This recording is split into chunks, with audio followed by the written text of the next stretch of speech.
describes the situation there. It's quite dark actually coming from the luggage area, going through the passage with the stores and out of the airport into the parking lot. All the shops along that passage, except for one, of course, are closed as a result of the power outage. Passengers travelling on domestic flights are being urged to check directly with their airlines for the latest updates. Police remain on high alert in Coronationville this afternoon following water-related protests today. Disgruntled community members, joined by residents from Westbury, took to the streets to voice their frustrations. They blocked roads with rocks and burning tyres, telling EWN they have suffered an inconsistent supply for years now. Some elderly residents joined in on the protest, saying the crisis is playing their health at risk. Dimakatso Leshoro was there. 77-year-old Julie Farmer, who lives in an old age home helping to care for other pensioners, says life without water is unbearable. I'm a cancer patient. I've got to have water every day. The other elderly people need to take their tablets. I've got to see to them also to take their tablets. She says the water supply often returns around 1 in the morning and stops by 4 a.m. Get up, wash my washing. 1 o'clock at night, I'm not lying to you. Now I flush my toilet, I pull my bucket, scrub my floors quickly. Farmer says she no longer believes any of the promises being made to resolve the water situation. She says residents have enjoyed inconsistent water supply for a long time. Dimakatso Leshoro, Eyewitness News, Coronationville. Tempers flared at the Madlanga Commission of Inquiry during the fifth day of testimony by suspended Deputy National Police Commissioner Shadrack Sibiya. Sibiya continued to testify on his relationship with his subordinate Sergeant Fanny Nkosi, who was accused of being the middleman between Sibiya and alleged criminal tender tycoon Vusimuzi Madlala. Sibiya, on more than one occasion today, took issue with the line of questioning by Madlanga Co-Commissioner Advocate Sesi Baloyi, accusing her of attempting to coerce him into admitting certain things. Commissioner Baloyi, I'm trying to be fair to you as well.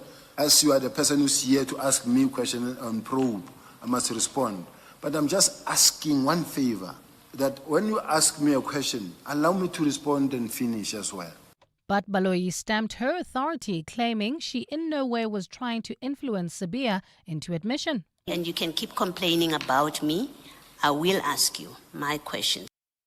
Sibiya also raised issue with a joke made by evidence leader Advocate Adila Hassim, who took a jab at Sibiya regarding impalas that were allegedly purchased by Madlala and delivered to his residence. I take it that the cat is already out of the impalas. Of the sack.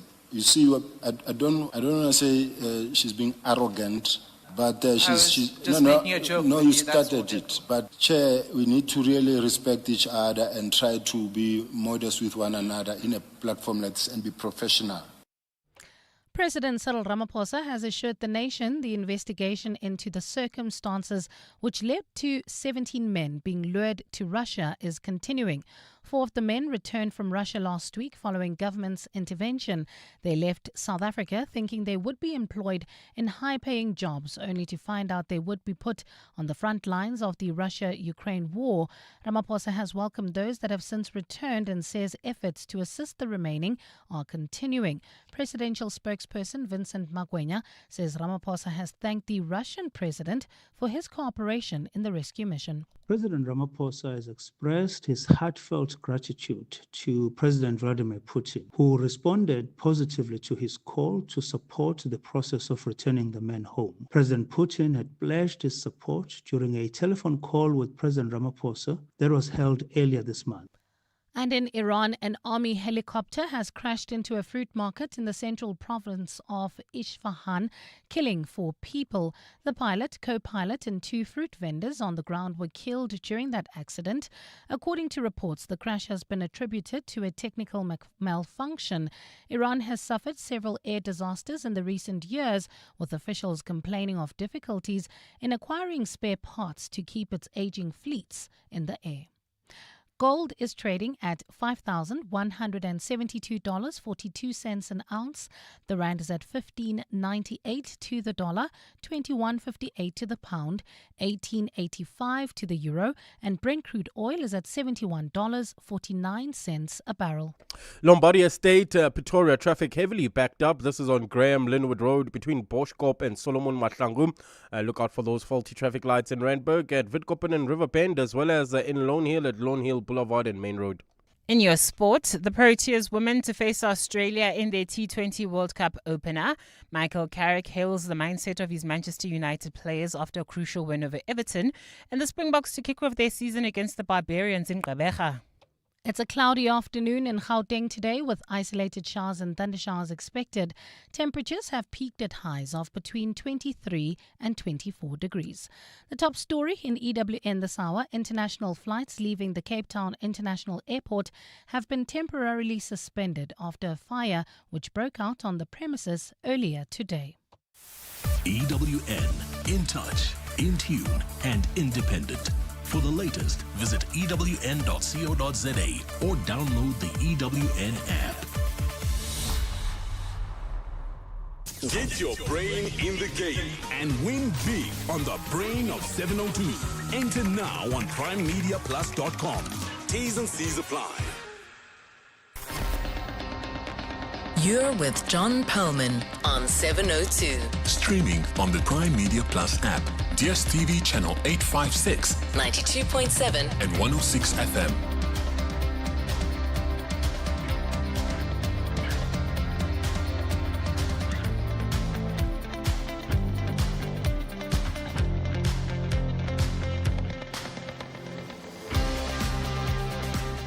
"702 Drive with John Perlman" is proudly brought to you by Telkom Business. Possible begins here. Good afternoon, everyone. It's 8 minutes past 3 on Tuesday, the 24th of February.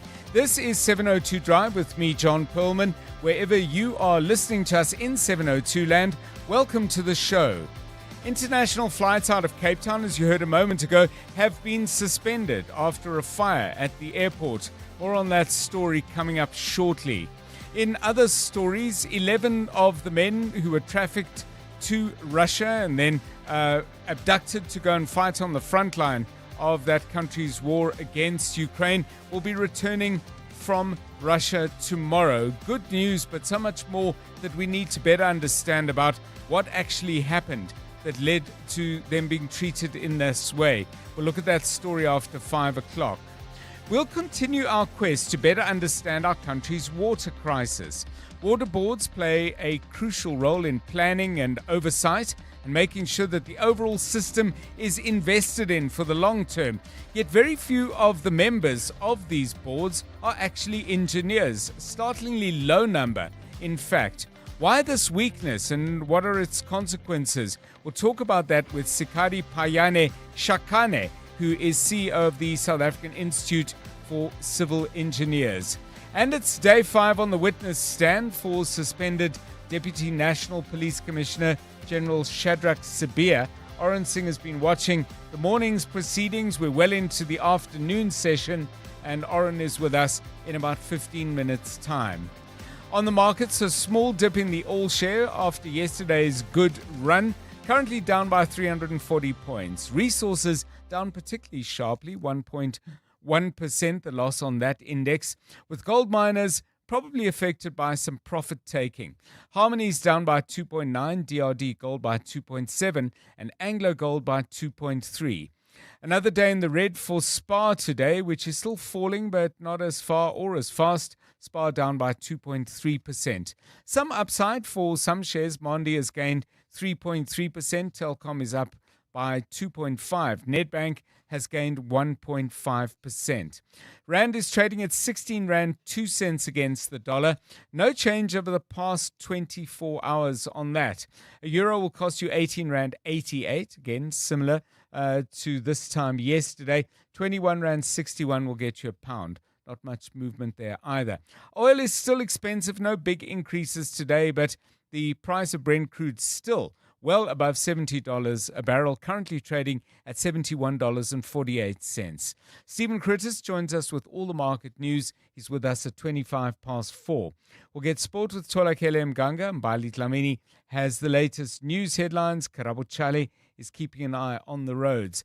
This is 702 Drive. We're live in the place where you live. If it's happening in 702 land, we'll do our best to bring it to you first. But if we've missed a story, or possibly we've got the wrong end of the shtick on a story that we are covering, well, give us some help, please. 072 702 1702 or 011 883 0702. It's 12 minutes past 3. This is 702 Drive. 702. Let's walk the talk.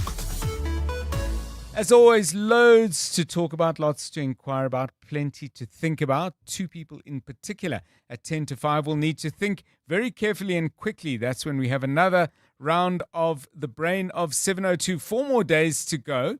What does that make it? 7 more rounds. And then we're going to have all our contestants for the brain of 702. We'll tell you more about when you can hear that early next week. But yeah, as I said, there's always stuff to think about and talk about. Interesting thoughts pop into our heads. Some of them are fairly random, and we're going to explore something today. A very good afternoon to you, that you're bringing up for us. This kind of popped into your head. You said kind of late at night. What made you think about the way people look and what expectations or prejudices we might have about the services they're about to give us or not? Good afternoon, John, and to the rest of the 702 family. So this thought came to me at exactly 10 past 1 this morning. Okay. I was going to the bathroom, and maybe it's a stroke of genius, I don't know. Yes. But it just came to me. And I just thought about how many people have I met that I've sort of prejudged based on how they look. And then my then hairdresser, because I used to grow my hair and I used to braid. So the first time I met her, I don't know what she was going through. And Yes. It was a house visit. She was dirty. The shirt she was wearing had stains. Her hair was a mess. I don't know if she had slept. I'm not sure. And I didn't have the heart to say, Sissy, maybe you should come back another day. Yes. That girl was excellent, John. She was excellent. My hair grew like a wildfire. It spread like wildfire. Yes. It was beautiful. And I'm glad I didn't judge her. Well, I gave her a chance because I wasn't sure. I was like, yo.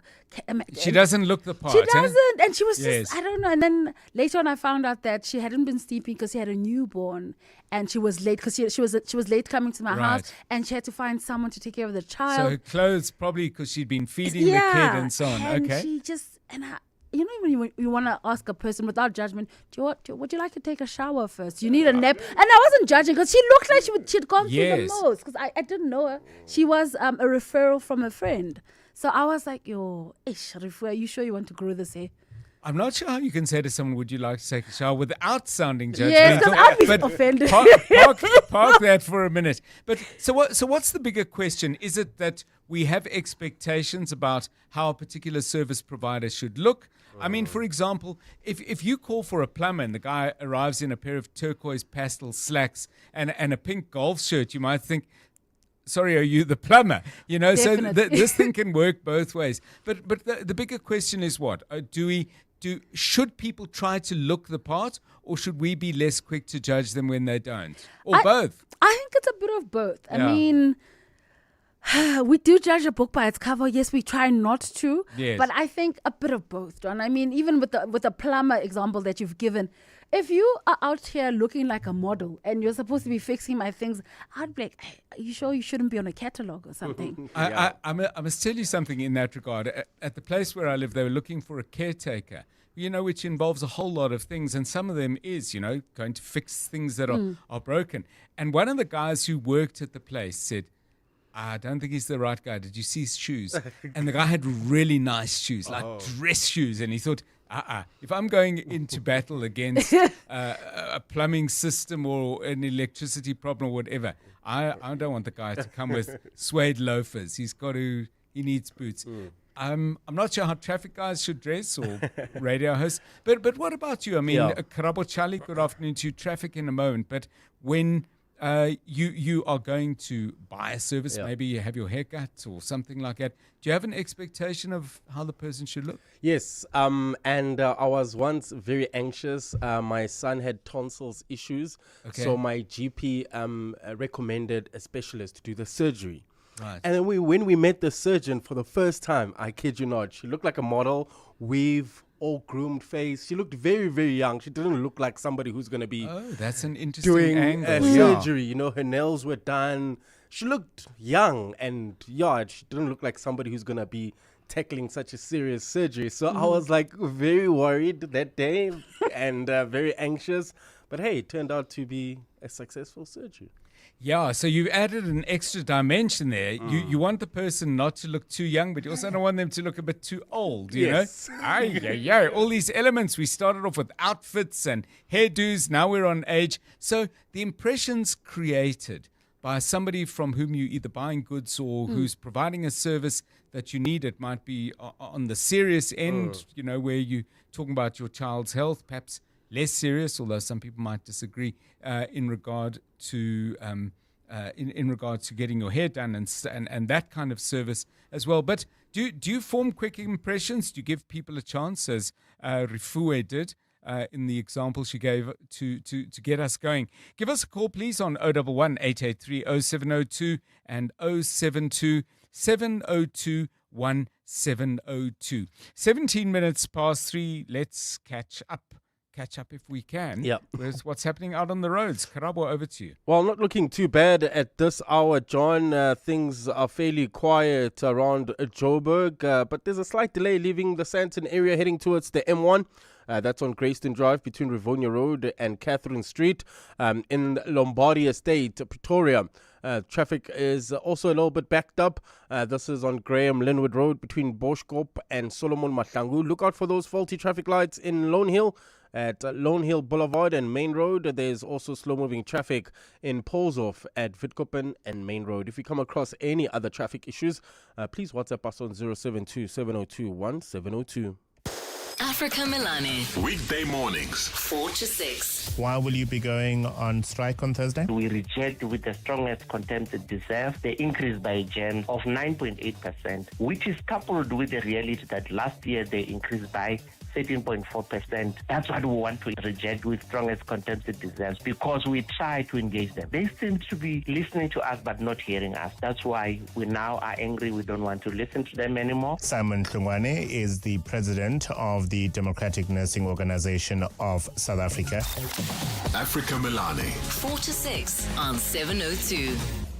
Think fast. Fast downloads, fast streaming, fast wins. Because whether you're chasing high scores, deadlines, or the next episode, buffering is not part of the plan.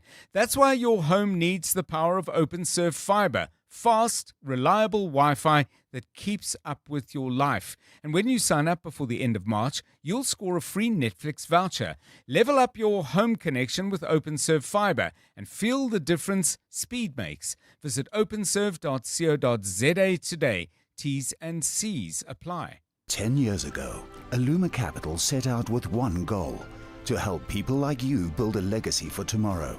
Through personalized strategies and unwavering dedication, we've been instrumental in helping our clients achieve their financial dreams, whether it's securing retirement, growing wealth, or planning for the unexpected. For a decade, we've been trusted to guide your financial journey with expertise and care.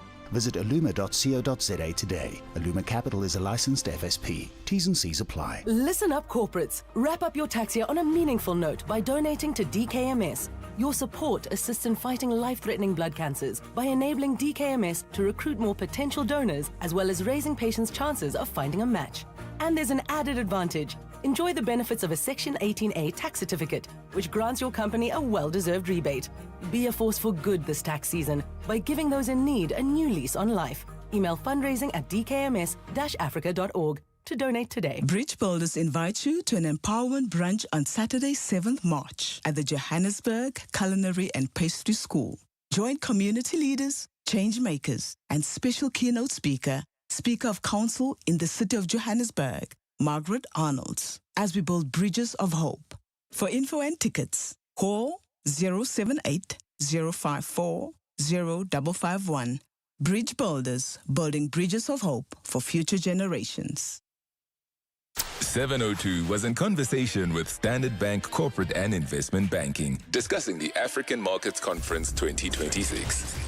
This is the second year we're hosting it in South Africa. It's an event we previously hosted internationally, where, as you correctly put it, we bring together policymakers across the continent with allocators of capital which are based both in the continent and, more interestingly, globally. And that is really to do a couple of things. First is to connect them and the capital to some of the large infrastructure gaps that require large swathes of capital across the continent, but also equally for the regulators to hear directly from investors in terms of the environment that they require to be able to show confidence in allocating this capital. Standard Bank CIB, host of the African Markets Conference 2026, engaging with leaders, turning ambition into investable action on 702. You're with John Perlman on 702. Let's walk the talk. 702 Drive. Let's focus our attention now on the Madlanga Commission of Inquiry into criminality, political interference and corruption in the South African Police Service. Day 5, I think it is the last one though, for suspended Deputy National Police Commissioner General Shadrack Sibiya. Much of what I heard this morning focusing on his relationship with Kat Matlala, detailed questions about an invitation or not, where that ended up with Mr. Matlala attending the celebration of the engagement of the General's son. But it appears to me, Oren Singh, and a very good afternoon to you, as if they're now exploring other relationships, not just that with the General and on the one hand, and Kat Matlala on the other. We'll come back to the Matlala stuff in a moment, but what are they talking about right now? Good afternoon, John. Well, there seems to be a concentration on the taxi industry at the moment, and Lieutenant General Shadrack Sibiya trying to justify why he had met with a certain individual by the name of Stephen Mutsumi. And this has got to do with something they were looking at investigating within the taxi industry, some sort of extortion that was taking place by members of certain taxi associations and so forth, which they refer to as the bank. They were having members pay a sort of fee every month towards this kitty that was allegedly being used for lawyers' fees and so forth within the taxi industry. And so Shadrack Sibiya had met with the then, who he describes as someone that controls, to some extent, the taxi industry in the country, Jotan Mswati Msibi, who passed away in early January 2024. And then he goes on to say that upon his meeting with Mswati, that he had referred him to a certain Stephen Mutsumi, who could resolve some of the issues that is happening within the taxi industry. And so we're on that sort of line of questioning, but fundamental to what's happening at the moment is Shadrack Sibiya's relationship with his subordinate, Sergeant Fani Nkosi. And Fani Nkosi is seen to be this man who's at the center of all these communications, from Shadrack Sibiya to Vusi Muzi Kat Matlala, Shadrack Sibiya to Stephen Mutsumi.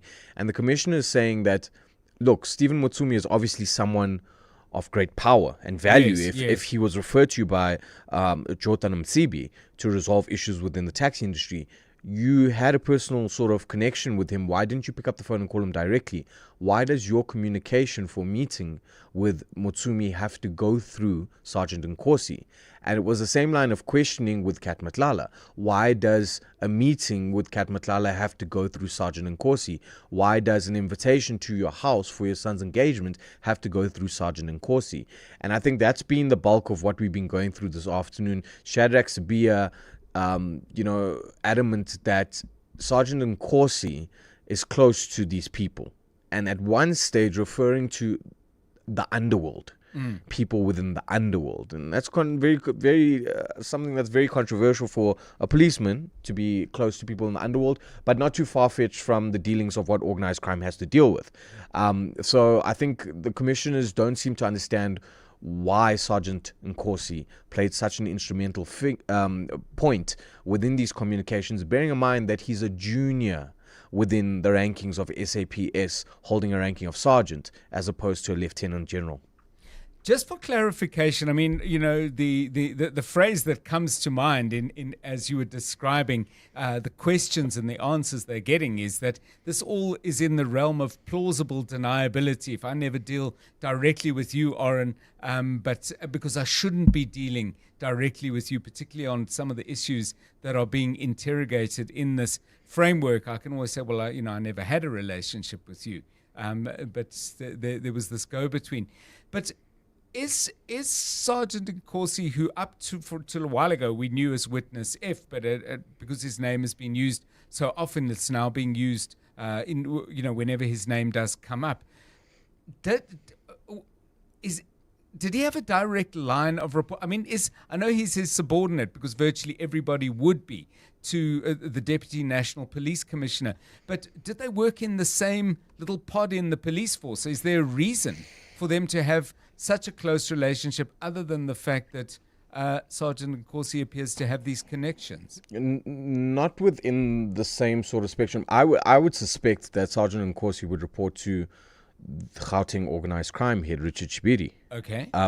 But there seems to be links between Sergeant Nkosi and Shadrack Sibiya. He worked 5 levels down at SAPS headquarters in Pretoria from Shadrack Sibiya. But Sibiya himself saying that Sergeant Nkosi is an interesting character because he has conversations at a national level with people of importance, including himself as the then Deputy National Police Commissioner, as well as General Sentumule, who's now acting in Sibiya's position, as well as KZN Police Commissioner Nhlanhla Mkonazi. He says Sergeant Nkosi himself has dealt with generals at a very high level in terms of making things happen for them. It seems like he's some sort of fixer within SAPS. Whenever you need to meet with someone, have some sort of meeting arranged, or deal with something, a personal issue, or whatever the case is, Sergeant Nkosi is your go-to person. And it seems from what Shadrack Sibiya is saying, it's not only him who had these dealings with Sergeant Nkosi, but other generals. Well, if he's so good at all these things and has the ear of all these generals, you have to ask the question, why is he still a sergeant? But anyway, that is a question for another day. Thank you. Oren Singh, back to the TV screens as I look up at mine. The Deputy National Police Commissioner currently suspended, General Shadrack Sibiya, is still on the witness stand. 28 minutes past 3. Let's go down to Cape Town. You're with John Perlman on 702. Fire at Cape Town International Airport. International flights, i.e. flights out of Cape Town to other countries and presumably flights coming the other way. Those that haven't yet left will not be leaving. I would imagine those on their way to Cape Town will be diverted. What is going on? Nokukanya Mtambo, our EWN reporter, is actually at Cape Town International Airport and joins us now. Nokukanya, what can you tell us about the latest news? Good afternoon. Yeah, good afternoon, John, to you and to 702 Land as well. Quite interesting when you're from the perspective of a commuter as well, because I just happened to be passing through the airport coming into Cape Town for tomorrow's budget. And just as we landed, we were told that we would be stuck on the runway for what seemed at the time to be a couple of minutes. It turned into a good 30 minutes to about 40 minutes. And the comms that we really were getting were limited to what our captain was telling us on the flights that we were on from Joburg. And that was essentially that all flights coming in were not being docked or processed, and passengers coming into the airport, domestically at least, were being halted as a result of a fire. It was contained in the international terminal, but of course for safety precautions, affecting all of the operations there. From what we understand, it affected the network and the IT services within the airport. It affected Wi-Fi. Parts of the domestic arrivals also had to, be contained because there was also a power outage. And so, all of those disruptions, John, really causing quite some havoc on the tarmac in terms of the domestic arrivals. When we were eventually allowed to be let off, it was just scores and scores and scores of people just trying to rush through, without being impacted. Fortunately, as far as we understand, AXA confirming that there were no injuries, all staff safe, all commuters safe in and out. Of course, as you mentioned, the suspension, though, of the international flights, because again, the impact was on the side of the international terminals. As far as we know, again, according to the information that we got from our captain when we landed, the fire was caused by a electric fault. And that's about as much as we know at the moment, but just causing a bit of a backup in terms of the arrivals domestically and then, of course, the departures internationally as well.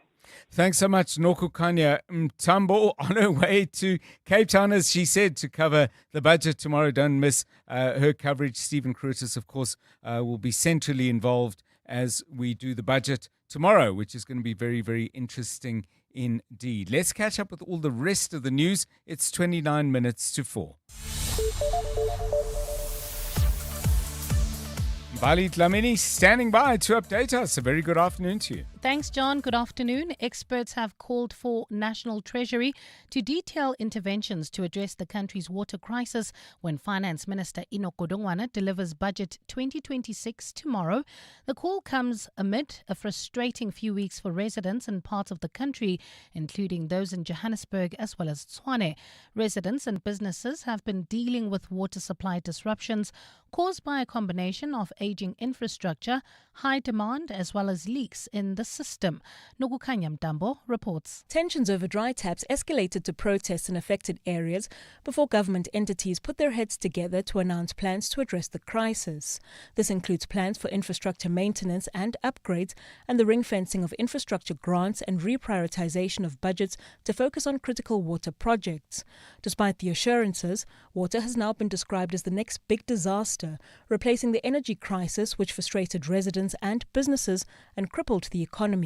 Director at Deloitte Africa, Simon van Wyk, says efforts to ensure urban resilience at municipalities is key. So I would expect to see an allocation on disaster risk also coming out. Finance Minister Enoch Godongwana will deliver Budget 2026 tomorrow.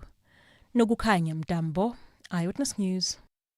The prosecution in the multi-million rand tender fraud case linked to the Mpumalanga Department of Education has argued that bail for the accused in the matter should be set at least 50,000 rand each or more. The state believes if the accused pay a huge amount for bail, they will not flout their bail conditions. The group returned to the Mbombela Magistrates Court for bail application today. They are charged with fraud, theft and money laundering for allegedly defrauding the Department of Education of 113 million rand. State Prosecutor Pranisha Jagannath. The accused has to pay a bail that would make an impact on their lives, that they will not be willing to forfeit, that they will attend court for the duration of this trial and remain in attendance thereto.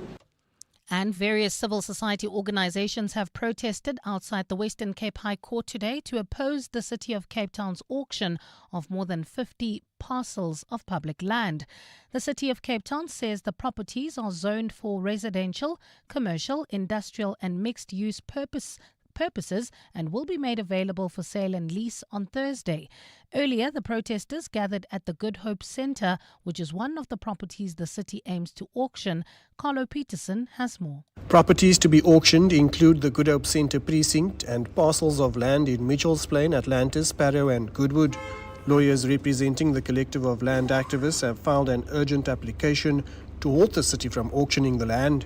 Leader of the Land Party, Ngobani Zongana. Definitely they will institute a legal action to make sure that this matter is properly, by all means necessary, is being prevented, that this land, the land disposition is not happening during the time of democracy. The city says it's turning dormant land into opportunity for residential, commercial and mixed-use development for a future-focused Cape Town. Carlo Peterson, Eyewitness News, Western Cape High Court. It's a cloudy afternoon in Gauteng with isolated showers and thundershowers expected. Temperatures have peaked at highs of between 23 and 24 degrees. Lombardy Estate in Pretoria East, traffic remains heavily backed up on Graham Linwood Road. That's between Boschkop Road and Solomon Mahlangu. Also, traffic a bit sluggish leaving the Pretoria CBD. This is in Hermanstad on Eskiam Pahlele between Vomhagen and the R80. The top story in EWN. Experts have called on National Treasury to detail interventions to address the country's water crisis when Finance Minister Enoch Godongwana delivers Budget 2026 tomorrow. The Midday Report. Weekdays, 12 to 1. You have gone to court to have Shamila Batoy stripped of her privileges, of her pension. Why is this? We want to emphasize to the public that a pension and related benefits are not an automatic entitlement. Where serious misconduct credibly alleged, as it happened at the Madlanga Commission, the state is not only entitled but constitutionally obliged to pause payment as properly resolved. So accordingly, we have demanded the President to withhold pension, gratuity and post-tenure benefits pending the determination of Mr. Batoy. The Midday Report With Mandy Wiener. 12 to 1 on 702. 702. This February, don't just celebrate love. You could be celebrating some great car insurance savings too with Outsurance, like 27-year-old Lynn, who saves a mind-blowing 636 Rand on her 2025 Haval Jolian. Get a quote now, and if Outsurance can't save you money, ask for 500 Rand or 1,500 Rand if you've been claim-free and with the same insurer for 3 years. SMS the word OUT to 45142. That's OUT to 45142. Outsurance, licensed insurer and FSP, TCs and information online. The Vodacom United Rugby Championship is one of the hottest tournaments on the planet. Hollywood Bets adds spice with an epic competition in which 400,000 Rand in cash, prizes and betting vouchers must be won. Prizes include a Vodacom URC VIP experience and a glamorous Table Mountain adventure. To enter, simply bet 30 Rand or more on any Vodacom URC fixture between 23 January and 16 May. T's and C's apply. Hollywood Sportsbook is a licensed betting operator. No persons under the age of 18 years are permitted to gamble. Winners know when to stop. South African Responsible Gambling Foundation toll-free counseling line 0800 006 008 or WhatsApp help to 076 675 0710. We're on the ground and in the air with Tulani Sijo, founder of Take a Pic Drones. What's the flight plan for your connectivity? The need for stable network connectivity is an absolute must in my field. And with Telkom Business Fiber and Flexon, Tulani uploads high-res tower inspections and navigates seamlessly on the go. Get Stream Connect Fiber from 399 Rand per month and Flexon 4 Pro from 219 Rand per month. Call 10213 or click telkom.co.za. T's and C's apply. Telkom Business. Possible begins here. South Africa's youth face a real crisis with 8.8 million young people between the ages of 18 and 35 not in education, employment or training. But there is a solution. SA Youth is the country's largest free online youth recruitment platform, connecting employers to over 4.5 million young work seekers. Join Shami Suryanarayan, Chief Impact Officer at Harambee Youth Employment Accelerator, on The Money Show with Stephen Curtis today from 7:10 p.m. as she shares how SA Youth is breaking barriers, supporting over 3,000 employers and powering entry-level opportunities across all sectors. Only on 702. Let's walk the talk. 702. WhatsApp John on 072 702 1702. Hi, Uncle John. How's it? That reminds me of a time when I was still employed under the Department of Health. They requested me to go collect a lecturer at UJ. When I got there, she literally stood in front of me and I couldn't see her because I was looking for somebody who was professional. When I left, they called me again. Hey, go back and go collect that woman. She's standing there. When I got there, she was still standing. The same woman that I was looking at. That's the one, actually. So she got into the car and said, you know what? I was looking for somebody who was dressed for professional. He said, no. What those people want me to dress professionally, but I don't need to dress professionally because what they need is my brain, not my attire. Good afternoon, 702 lenders. So to me, my daughter was going for a surgery to remove her tonsils. So when we went to the doctor's rooms to pre-book, we were so shocked. Not that I'm sounding rude, but the doctor was very old. He could hardly walk. He was having a walking stick with him. And there I was thinking, how am I entrusting him with my daughter's life? But you know what? My My daughter then went for a surgery. Everything went well. She actually quickly healed compared to the other two kids that we had taken to other doctors before. They took time to heal. They struggled a bit. So yeah, you should never judge its book by its cover. Give people benefit of the doubt.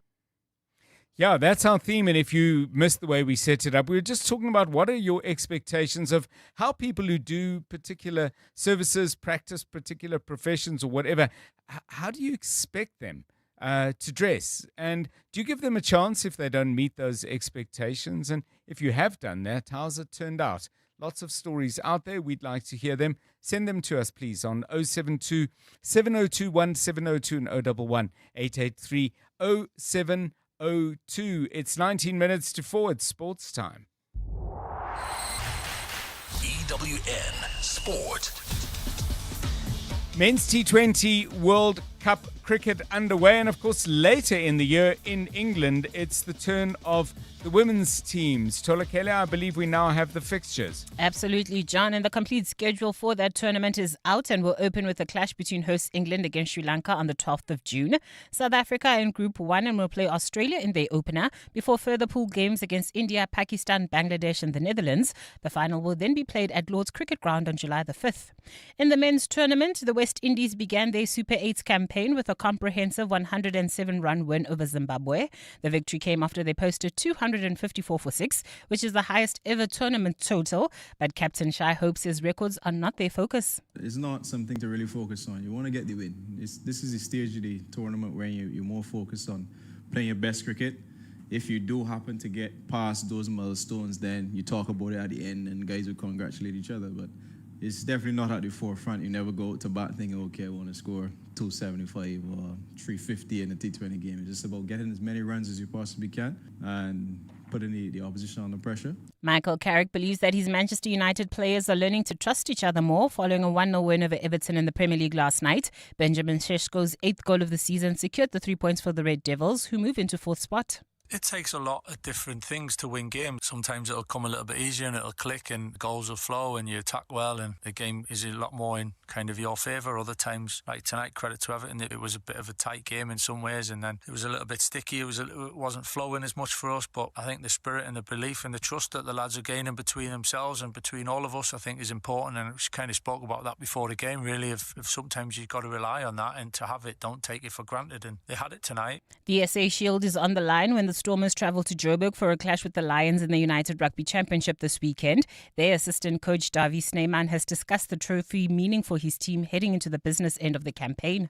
Massive. I think Shield's still up for grabs. It's obviously important in terms of that, but also just important in terms of the competition. We want to be at the top end, top of the log around when it comes to the business end. So these games away from home is important, especially the one we dropped against the Sharks at home. That hurts a little bit. And the Springboks will begin their season against the Barbarians in Gqeberha on the 20th of June. That's exactly 2 weeks before their inaugural Nations Championship match against England at Ellis Park. They'll also play a one-off test against Australia in Perth in September, with that fixture one of 11 tests that the double world champions will play this year. Tolakele Mganga, Eyewitness News Sport. EWN Traffic. Yeah, thanks, Tolakele. More sports a little bit later in the show. Right now, this EWN Traffic is brought to you by Plumlink, your local plumbing store. Visit plumlink.co.za to find your nearest store. It is 4:45, so traffic's starting to build. It's already built up in Pretoria East, and I believe Karabuchali, there's some delays there. Yeah, that is in the Lombardy Estate area. Expect about a 20-minute delay on Graham Linwood Road. This is between Boschkop Road and Solomon Mahlangu. If you're leaving the Sandton area heading towards the M1, also bumper traffic on Greyston Drive between Rivonia Road and Catherine Street, while in Boksburg heading towards Brakpan, there's slow-moving traffic. N17 eastbound from Rondebold all the way to Carnival City. If you come across any other traffic issues, kindly WhatsApp us on 072 702 1702. There's more EWN on air, online, and on the EWN app. If it's plumbing, you'll find it at Plumlink, South Africa's largest plumbing retailer. From pipes, fittings, geysers and baths to basins, taps, tools, and accessories, we've got it all. With more than 10,000 quality products at the right price and over 150 stores nationwide, there's always a PlumLink near you, ready to help with expert advice and unbeatable value. Find your nearest branch today at plumlink.coza. PlumLink, your local plumbing store. You're now listening to 702 Afternoon Drive with John Perlman. Brought to you by Telkom Business. Possible begins here. You're with John Perlman on 702. 14 minutes to 4. Still to come, the beginning of season 6 of MasterChef. Many of you watched it. You will have heard Bongani Bingwa talking to a couple of the contestants who didn't make it beyond episode 1, but they had some really interesting things to say about the experience of being on the show. Bongani will continue to pick up on that through the week because he set you some tasks in regard to recipes. Check those out on our website, primemediaplus.com. But before that, Tolakele, we were exploring the whole idea of don't judge a book by its cover, etc., etc. But to move away from the, is that a proverb or the saying or whatever it is? Anyway, to move away from that, we were just talking about expectations we have as to how people who do particular jobs ought to look. And secondly, if people don't meet those expectations, have you said, well, anyway, John comes highly recommended, doesn't really look like he would be any good at being a lawyer, but let's roll the dice and see if we come up with a couple of sixes. I mean, have you had experiences of that? And if you have, were you generally right? Never right. I think because we work in an industry where we all come in like our own weird spaces. Some people dress really formally, others just kind of dress however they want to dress. It actually helped me destigmatize whatever preconceptions I might have had about people coming into it. But I think if it comes to behaviors, I always have a thing where I'm at the till. Depending on how someone is, the cashier is responding to me, that will determine whether or not it's a yapper conversation or just do whatever you need to do and go home. Because if they let you go hi after I've gone, hello, how are you? And they just go hi, I'm like, okay, girl, just because they work in the service industry doesn't mean they have to entertain you and keep you entertained as you're doing whatever you need to do. Yeah. I had a very useful comment made to me by one of the people I work with at Dreamfields, and I was commenting on somebody's attitude, and he said, I can't really comment on other people's reality because I have no idea. Maybe they're preoccupied, a family member's not well, maybe they've had some tests and they're waiting for them to come back. Another family member might have lost a job. You just really do not know those things. Someone helped me out on this. I don't know, Karabo, if you remember this. There was a huge billboard advert. I somehow seem to think it was for Anglo, but I don't know why it would be because it doesn't really make sense. But it showed a guy, a split frame, and this guy, looks big, strong beard, very masculine-looking guy, but in a suit. And he looks like a businessman, a financial advisor. And then they show him, and the suit's taken off, and as he's wearing an open-neck shirt and I think it's a leather vest, you can see he's tattooed and he's a biker and he's that guy. Can anyone remember?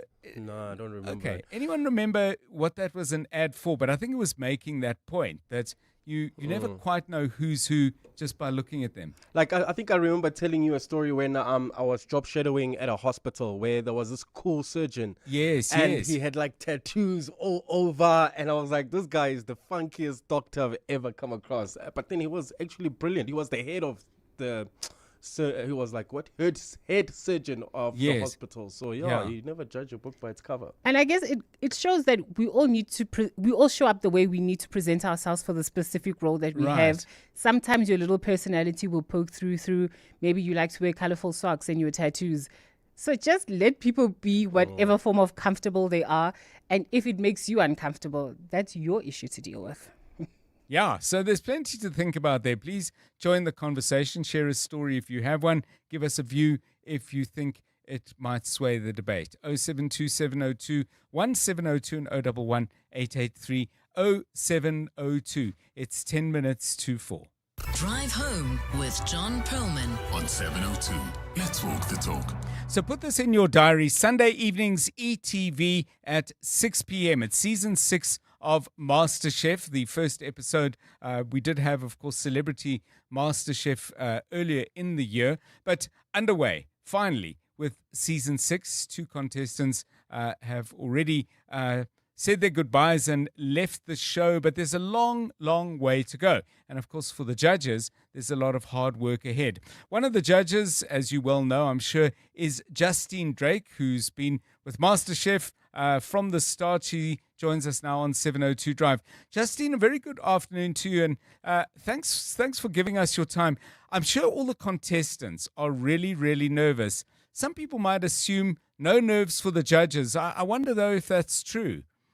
Oh, hi, John. Lovely to be with you. Well, I think obviously for the first episode, we're always very nervous. I mean, you never get used to it. There's like, 9 cameras, new people, and the much excitement. But I think what never goes away and one never gets jaded about is that this for the contestants is like a life-changing, a potentially life-changing opportunity. And they, it's the nerves for the camera and the TV and the whatever, but it's the nerves for like, can I do this? And whether you're feeling nervous or not, it's pretty infectious. Yes.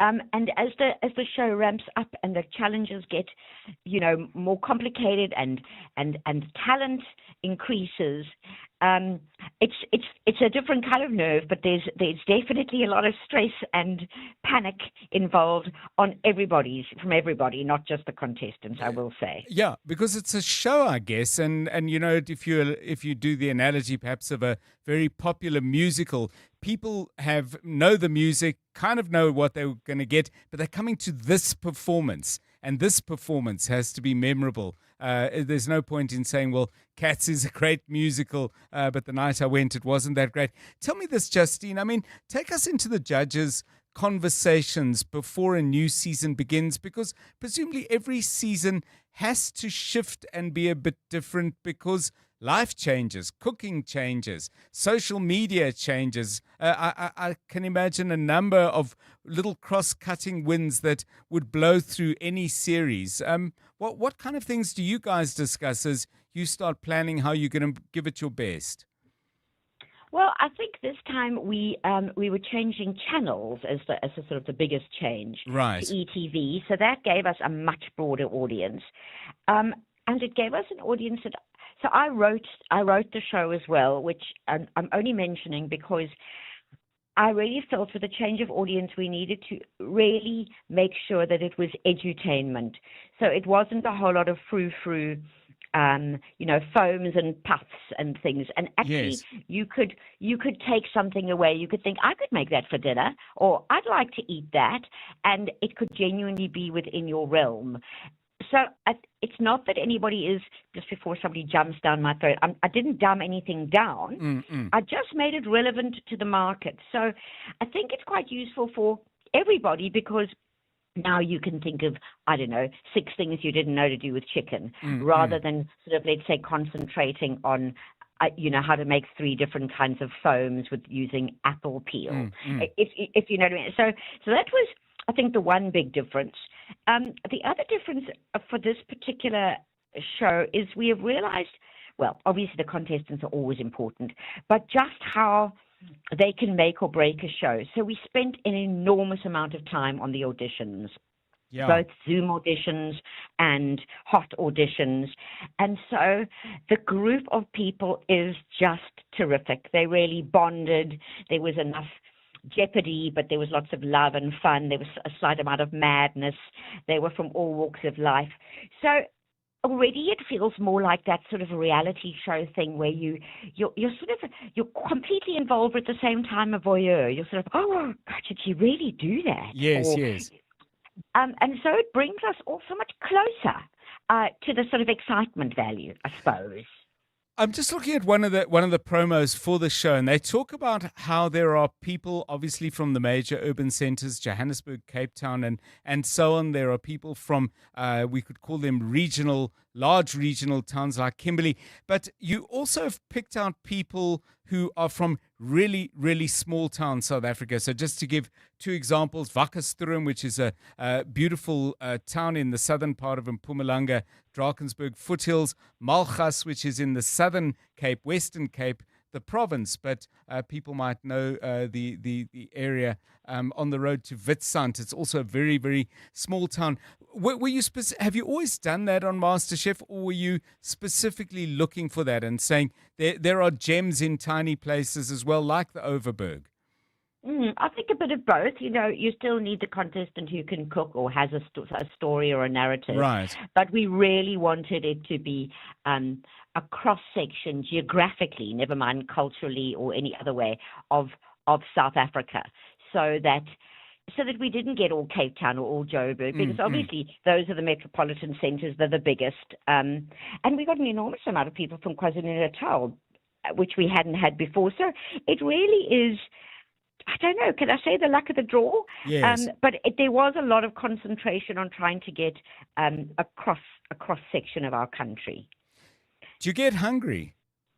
Shooting the show, do you find yourself, when nobody's looking, which is probably never, wanting to snag something off a plate or slip a spoon into a pot?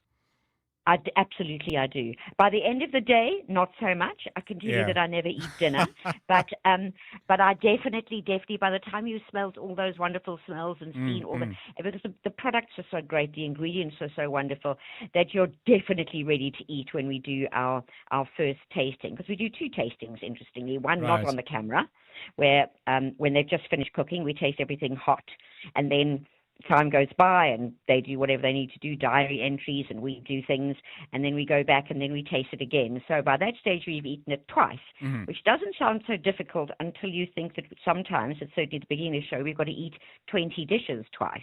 Yeah, and you've got to keep those taste buds fresh. Well, certainly the challenge to keep the show fresh is a challenge that you're definitely winning. Justine Drake, many thanks. MasterChef judge for season 6, as she has for seasons before. If you haven't started off already with episode 1, you can catch up on it, and be ready in front of your TV at 6 o'clock on Sunday on ETV. It's 2 minutes to 4.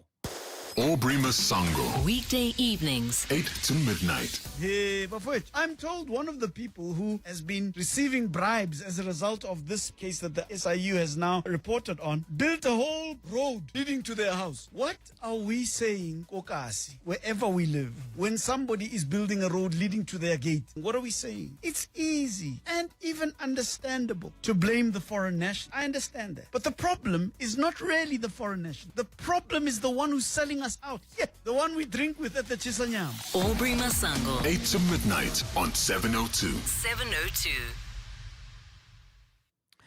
Well, for many vulnerable children, entering a children's home is not the end of the story. It's really a turning point. It's where consistent meals replace hunger, where therapy begins to address trauma that needs resolving, and where early education or extra lessons help close learning gaps.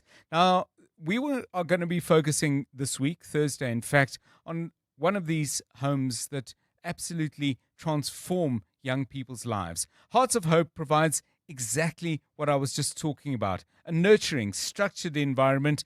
They place babies and children in homes with dedicated house mothers, ongoing educational support, and consistent care. So as I said, this Thursday on 702 Afternoon Drive, we'll be exploring how children's homes like Hearts of Hope are helping to break these cycles of vulnerability, and why that matters not just for every individual child, but for you and me and everybody else in the country. Because if we don't look after our most vulnerable children, we are not looking after our own future.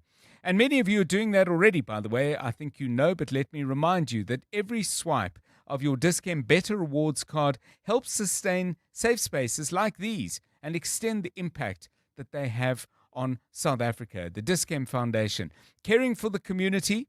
Remember, every swipe counts. What do you call someone who thinks outside the box? Creative.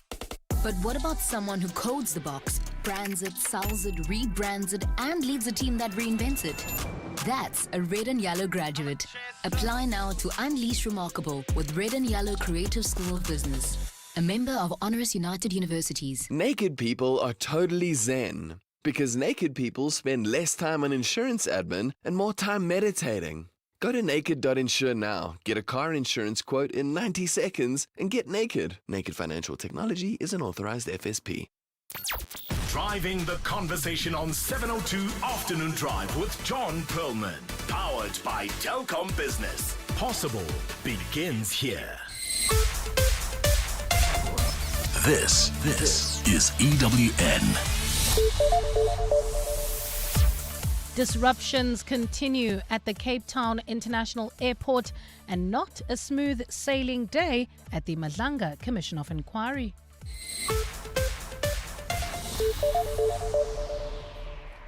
Good afternoon, I'm Bali Dlamini. Domestic travellers have been urged to check the latest updates with their airlines before heading to the Cape Town International Airport today. This after a fire broke out at the airport this afternoon. As a result, international departures have been temporarily suspended.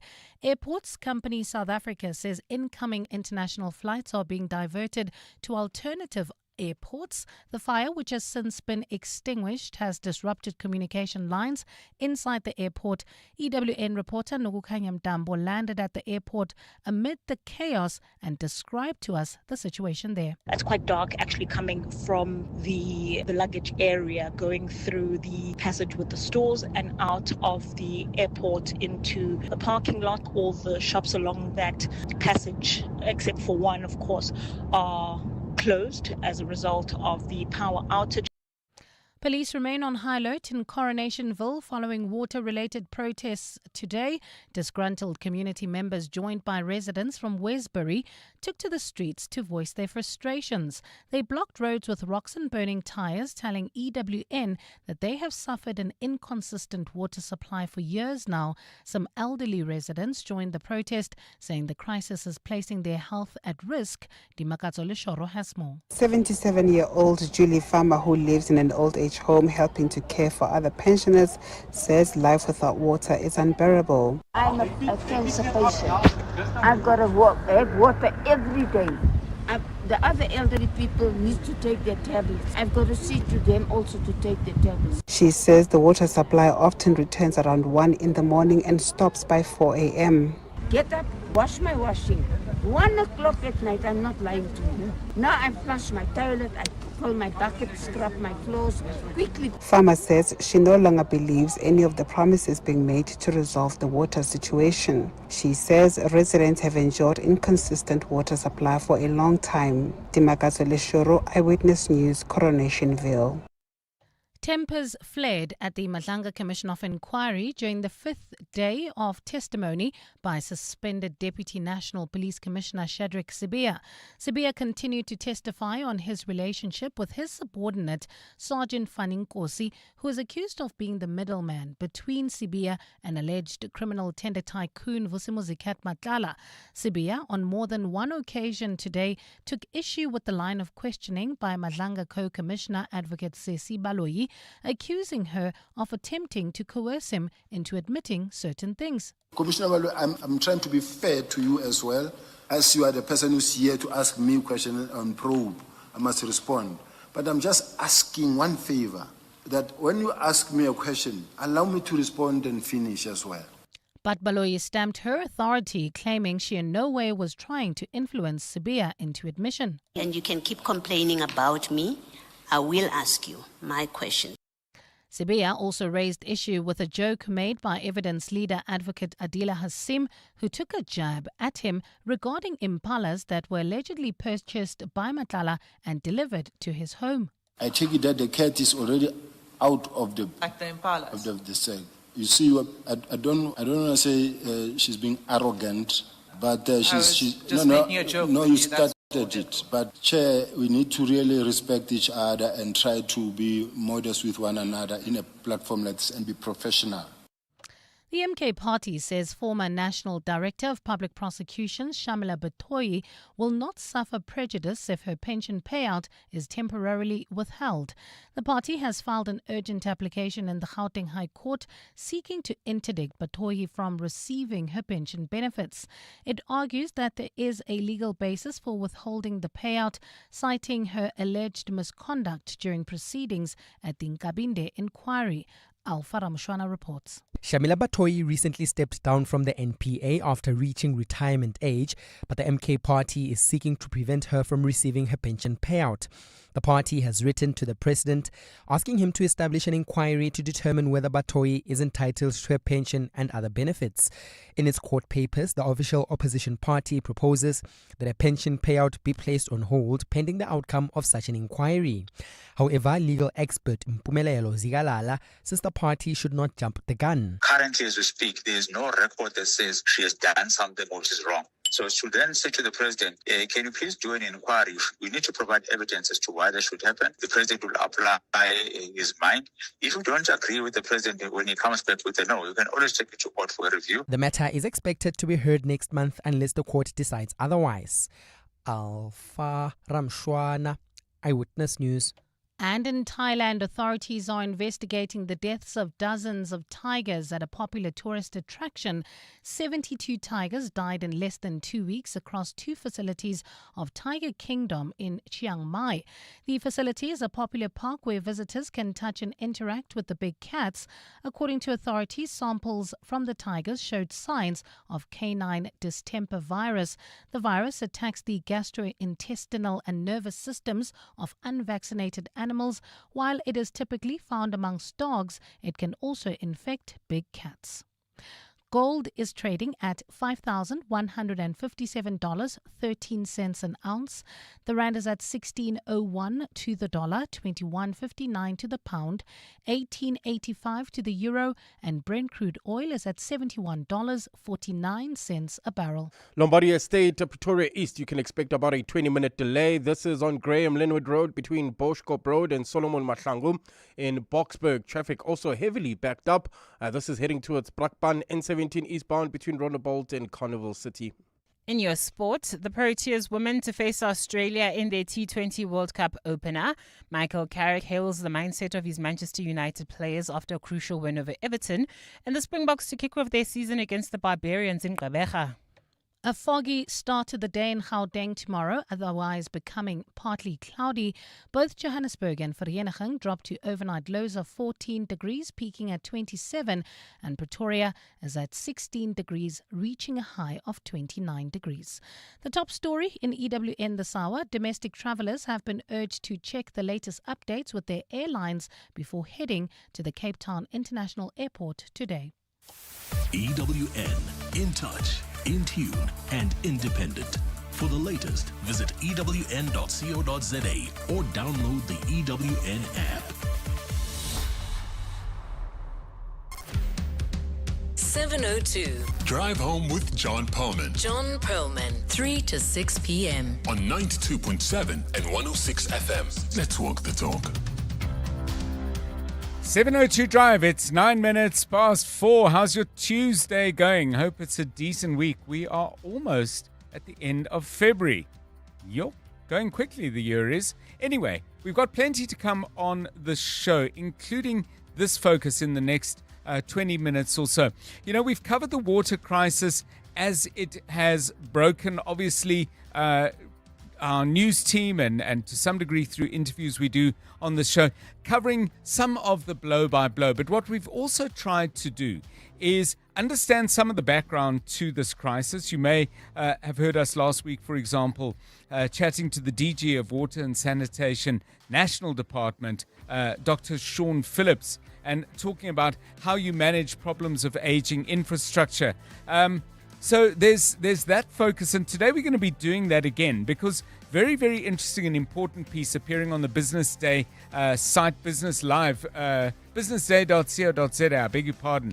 Kabelo Kumalo, Companies and Markets Editor, has written a very good piece based on research that they themselves have done at Business Day into the water boards. Very, very crucial structures that actually manage and oversee crucial aspects of the water supply and the water infrastructure that is at the heart of this national problem. And they found that there is just an incredible shortage on these boards in terms of membership of the boards of people who are actually engineers, who are experts in this field. We're going to talk about the implications of that in a moment with the CEO of the South African Institute for Civil Engineering, Sakadi Payane Shakane is the CEO, and she's going to be with us shortly. And I'm really looking forward to that conversation because these insights into the kind of things that we are actually doing wrong, very important that we understand how that stuff needs to be fixed just as much as a broken pipe or a leaking tap needs to be repaired as well. That interview coming up in a moment. Later in the show, we'll do, as we always do, in the second hour of 702 Drive in February, another round of the brain of 702.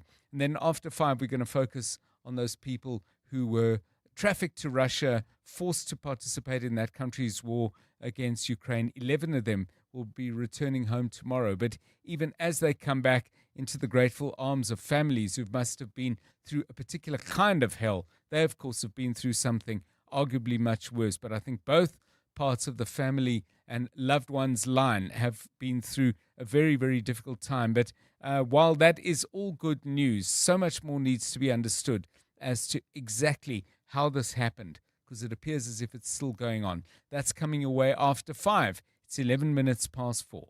702. WhatsApp John on 072 702 1702. Hi, John. I'm sorry. I know that people would come for me, but I mean, I was young then, and all I knew was the doctors that will dress up, you know the doctors of the days who will wear a white coat and all that. So when I was pregnant with my first son, and then I was in Witbank now, started working there, and I went to see a doctor, and we waited. The doctor was late, and then he got in. It was a young doctor, wearing all-star, wearing in my mind I was like, no, it can't be. This one, he looks like he was out and about during the weekend. And guess what? I stood up and then I left. Obviously, it was not obvious why I left, but I was like, no, I need to go find another doctor. I will remain anonymous. So that voice note, and thank you very much for that story. We asked the question: do you have expectations of what particular kind of service providers? That one focusing on doctors, but it doesn't have to be. It could be hairdressers, it could be personal trainers, and so on. I mean, for example, should your personal trainer look really fit? But I mean, seriously fit, not just a bit fit, but really fit. So that's the question we are asking. And have you sometimes said, okay, well, she doesn't quite look the part, but let me give it a try because, the recommendation was good. I'm here now. Let me see how we go. Sibal Kulu says, John, there was a surgeon at Fourways Life Hospital. The guy enjoyed too much of the herbal life. He dressed spansula like trompies. One would swear he would mug you. And then says, I was shocked when I went to have an op done on my leg to find him to be my doctor. But the voice note doesn't finish the story. How's your leg? How was the op? How was the doc?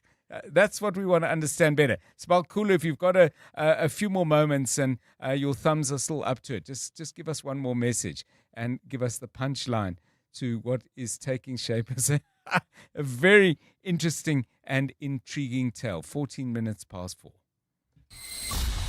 EWN Traffic. Right, let's find out what's happening out on the roads. Boksburg, which I think was a bit of a problem yesterday, if I recall. A problem again today. I don't know if it is the same problem, but Karabo Charlie will be able to tell you. Exactly the same problem, John. That's on that route heading towards Brakpan in the Boksburg area, N17 eastbound.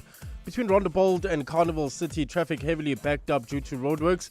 Bryanston, traffic also a bit sluggish on the N1 southbound from Rivonia Road to Malibongwe Drive. Driving through the Joburg CBD heading towards Boyson's bumper-to-bumper traffic, M1 south from Killarney Bends to the Crown Interchange, Lombardy Estate, Pretoria East. Expect about a 20-minute delay on Graham Linwood Road between Boschkop and Solomon Mahlangu. If you come across any other traffic issues, kindly WhatsApp us on 072 702 1702.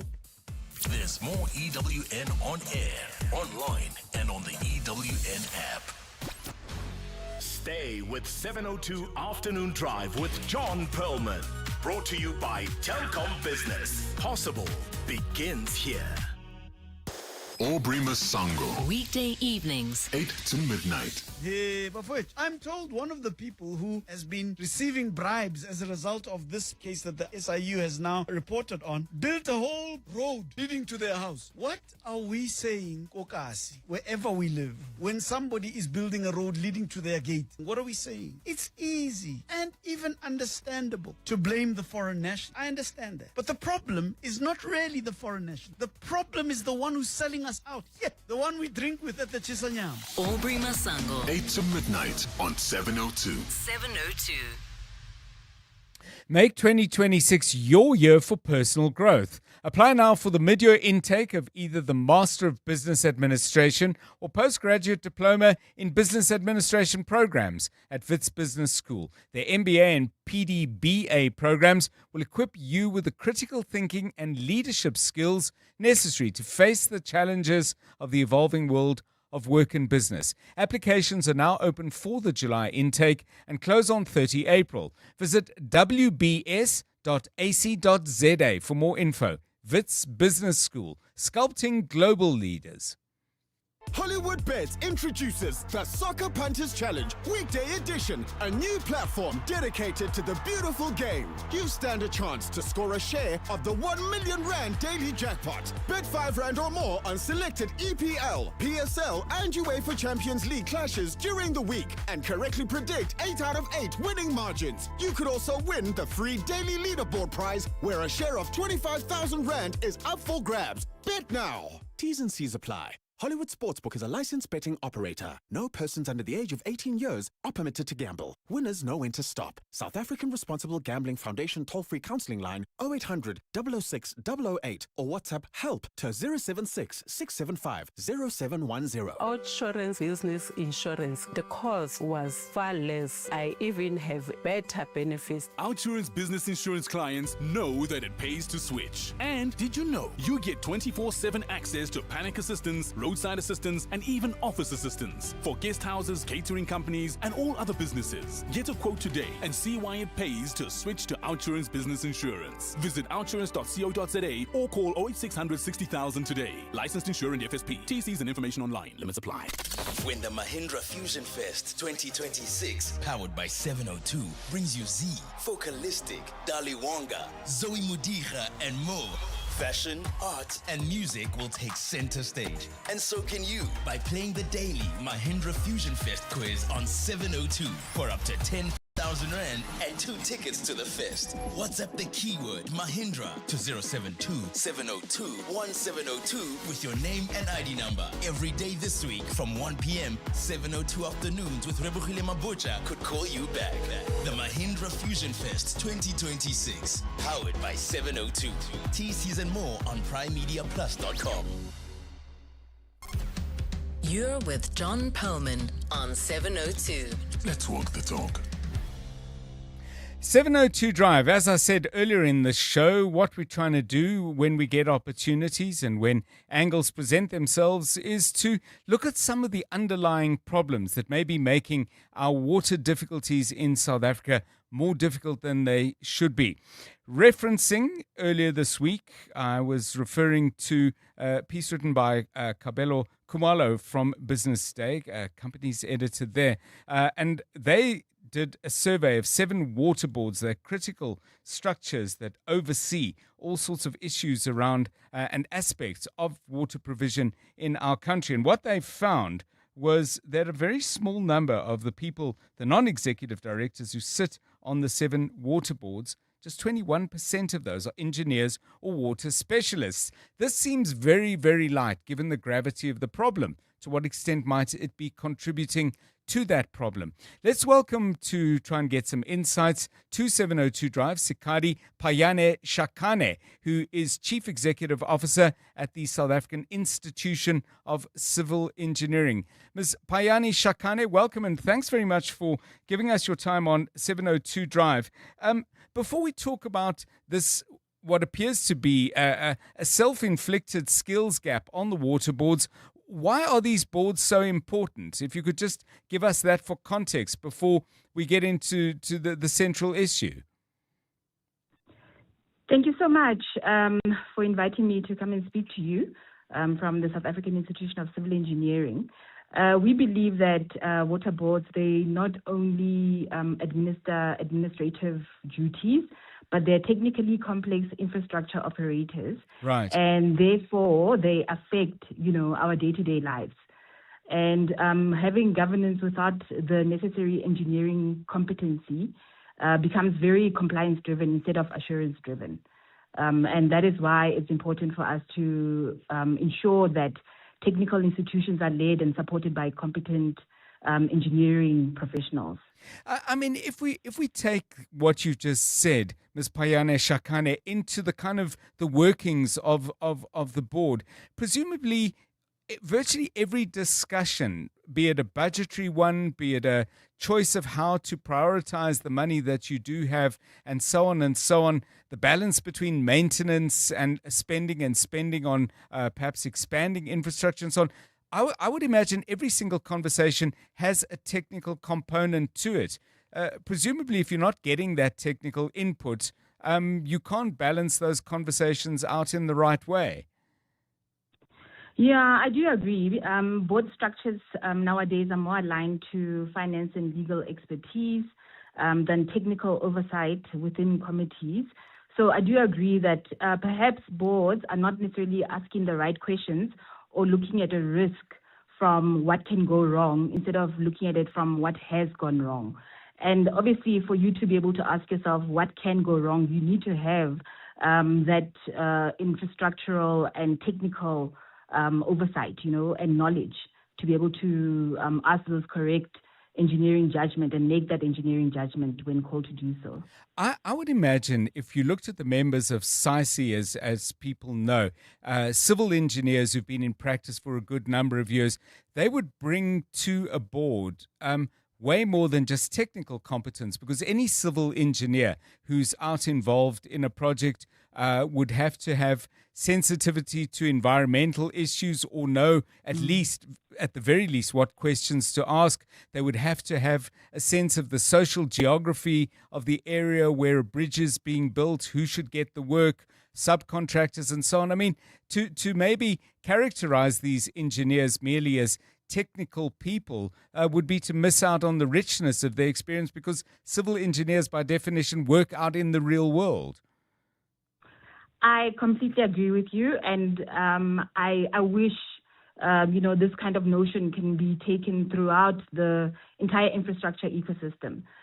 Decisions about inspections, maintenance, funding, skills retention, mentorship, technical leadership within entities, and that is what civil engineers bring to the table as well. I want to ask you if you have any idea as to how and why this has happened. I mean, I would assume that the South African Institution of Civil Engineering has, to some degree, some lobbying power. Have you engaged with government on this? And if so, what have they said? We do engage with government. I mean, we get given various platforms to do so, and we also combine ourselves with other associations who then engage with government and lobby for more engineers on boards. When the advertisements do come out, we encourage our members as well to apply. I mean, I sit on one of the boards of a state entity currently. So I think the more we have ethical leadership, the more they see the value in what we bring to the table, the more then we can be able to ensure that more and more engineers get assigned to infrastructure entities and the boards of infrastructure entities. Just to give you Kabelo, for the listeners now, I'm referring Kabelo Kumalo's numbers. So they surveyed 7 major water boards, 78 non-executive directors, only 16 of those hold any kind of engineering qualifications, and not all of those are water specialists. So the water specialists are included in that number of 16. It seems way too few. Ms. Payane Shakane, I want to ask you about something else, if I may. We spoke to Dr. Sean Phillips last year, and I asked him about, planning for aging infrastructure. Often when we get explanations as to the terrible situation when we're told, well, infrastructure ages, which of course it does, everything does, including us, and we all need to plan for that. He mentioned something called life cycle asset management as a discipline in engineering, and I wondered if you had a perspective on that. Is it taught with sufficient seriousness in our universities? Are there people who have specifically those skills who could be deployed in municipalities and metros to actually get this planning properly aligned with reality? It used to happen. So I don't think it's necessarily a lack of knowledge or the fact that government has not done its part to implement asset management systems. I mean, we publish an infrastructure report card every 5 years, right, which talks and highlights on the implications of deferred maintenance. Because as you said, assets grow old. But the question is, what do you do about it? When are you doing condition-based assessments? When are you doing risk prioritization models? When are you doing your forecasting? When are you doing refurbishment cycles? When are you ensuring that your funding also, is accurate and can align to that? So it's no use doing asset management systems when there is no funding to go with it, and ensure that you stick to the decisions that are made, and treat it just as important as your normal capital funding. The National Treasury has an 8% benchmark for carrying out, maintenance on municipal assets and the like, but we know currently that spending within municipalities is very, very low. Thank you so much. Sikari Payane Shakane is Chief Executive Officer at the South African Institution of Civil Engineering. Maybe you've worked as an engineer with water management systems of any kind. I mean, maybe let's get your insights right now and right here on 702 Drive. This is, as I said in my conversation with Dr. Sean Phillips, this is not rocket science. It is science, though. And we have the skills, we have the capability, we have the universities to train people. We seem to have a reluctance to deploy them in the right positions, as witnessed. Let me give you that number again. 78 non-executives on major water boards. Only 16 of those are engineers. Thanks to Kabelo Kumalo at Business Day for generating those numbers and publishing the piece that he did. 28 minutes past 4. 702 Afternoons with Relebogile Mabota, 1 to 3 p.m. As the children start to grow and the needs change, what are the conversations that the couple needs to revisit? Because obviously what you do for a newborn is not going to be the same as what you need to do when you have a child that's now crawling. Correct. As your kids grow and evolve, their needs will change and shift, and so will you as a couple. And that's where couples need to constantly or regularly check in with each other. As the kids are going through their different developmental stages, what is the priority now? How are we going to manage this? This is where I would like some more help from you, or where I need you to show up and support me, and vice versa. And not being afraid to say, you know what, we're not coping. We need help. Paula Quincy, relationship and life coach. 702 Afternoons with Relebogile Mabota. Let's walk the talk. For over a decade, Aluma Capital has had one simple mission: to help you secure the financial future you deserve. Over the past 10 years, they've empowered thousands of clients with personalized strategies, expert advice, and impressive returns of up to 13.2%. Whether it's growing wealth, securing retirement, or planning for the unexpected, Aluma Capital is there every step of the way. Visit aluma.co.za today. Aluma Capital is a licensed FSP. T's and C's apply. Naked people are totally zen, because naked people spend less time on insurance admin and more time meditating and balancing their chakras. With Naked, You can cover your car, home, and stuff in seconds, and it's all online, so that means no long phone calls. Go to naked.insure now, get a car insurance quote in 90 seconds, and start meditating like naked people. Naked Financial Technology is an authorized FSP. Get naked. For Mamotsatsi and Kensani of Design News, a beautiful room starts with a rock-solid connection. Tell us what was slowing down your growth. It would have to be slow network coverage. Now, Telkom Business Fiber lets the team process large renders while the landline keeps supplier calls coming in. Get Call Light Fiber from 655 Rand per month and unlimited VoIP 1 from 99 Rand per month. Call 10213 or click telkom.co.za. T's and C's apply. Telkom Business. Possible begins here. EWN Business. Stephen Curtis, markets giving a little bit back today, but Yeah. generally fairly steady. What's been happening? Mostly the resource stocks, John. Good afternoon. And as you would expect, it really is gold shares. So the JSE All Share down 0.4%, 124,552 points. Financials down 0.32. Resources up 0.04. Industrials up 0.04. And then resources down nearly 1.5%. I mean, I think it's a bit of profit taking, the usual story. So Harmony's down nearly 5. DLD Gold down 3.46. Some of the platinum miners also, I think, down just a touch as well. John Spar down 2.34%. Now, not nearly as much as yesterday or Friday, but still, I think people just not buying the story. I must just say, though, to be fair, Pick and Pay are also down 1.94% on the day. Mondi is up 3.3%, and the Supergroup is up 2.12%. They reported today their headline earnings are up 20% for the 6 months to the end of December. It's early investment in selling new Indian and Chinese car brands having a big impact. Their Spanish unit did well. Their British operations also reporting improved performance. Telkom is up 2%. Omnia is up 1.69%. And then Nedbank is up 1.6%. I said platinum shares were down. Actually, Implats is up 1.67%. John, Joburg's Kalani Mall. I don't know if you know it. I know it very, very well. I thought you might. It's being sold. The owners, Octodec, they've struck a deal with a new purchaser. In their SENS release, they didn't say who's buying it. Is it you? No. It's 397,500,000 rand. That's what Kalani Shopping Centre is worth. Bear in mind, someone reminded me that half of Hyde Park was worth about 800 million rand. So I don't know what that says about Kalani. I would love to know, though, and I don't know if we'll ever find out, it's such a precise figure, 397 million rand, 500,000 rand. It sounds like either someone lost a bet over the last whiskey or there was a little bit more sort of, hand pulling and shaking and all the rest towards the end. In the US, stocks on track for a sort of modest recovery. There was quite a big slide yesterday because of the uncertainty over tariffs. But Advanced Micro Devices today announced that it had agreed to sell up to $60 billion worth of AI chips to Meta, and that's sort of helping to lead the sector up a little stronger. The gold price, $5,118.43 an ounce. Platinum, $2,138.60.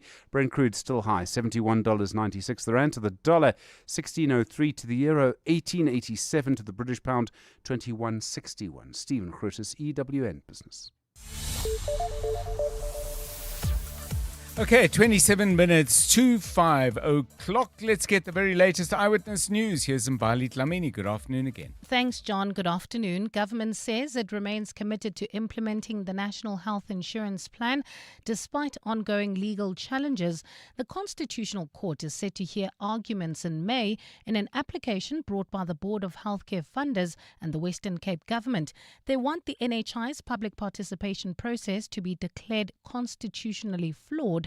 President Cyril Ramaphosa confirmed today that he has paused the implementation of the NHI pending the Apex Court's ruling.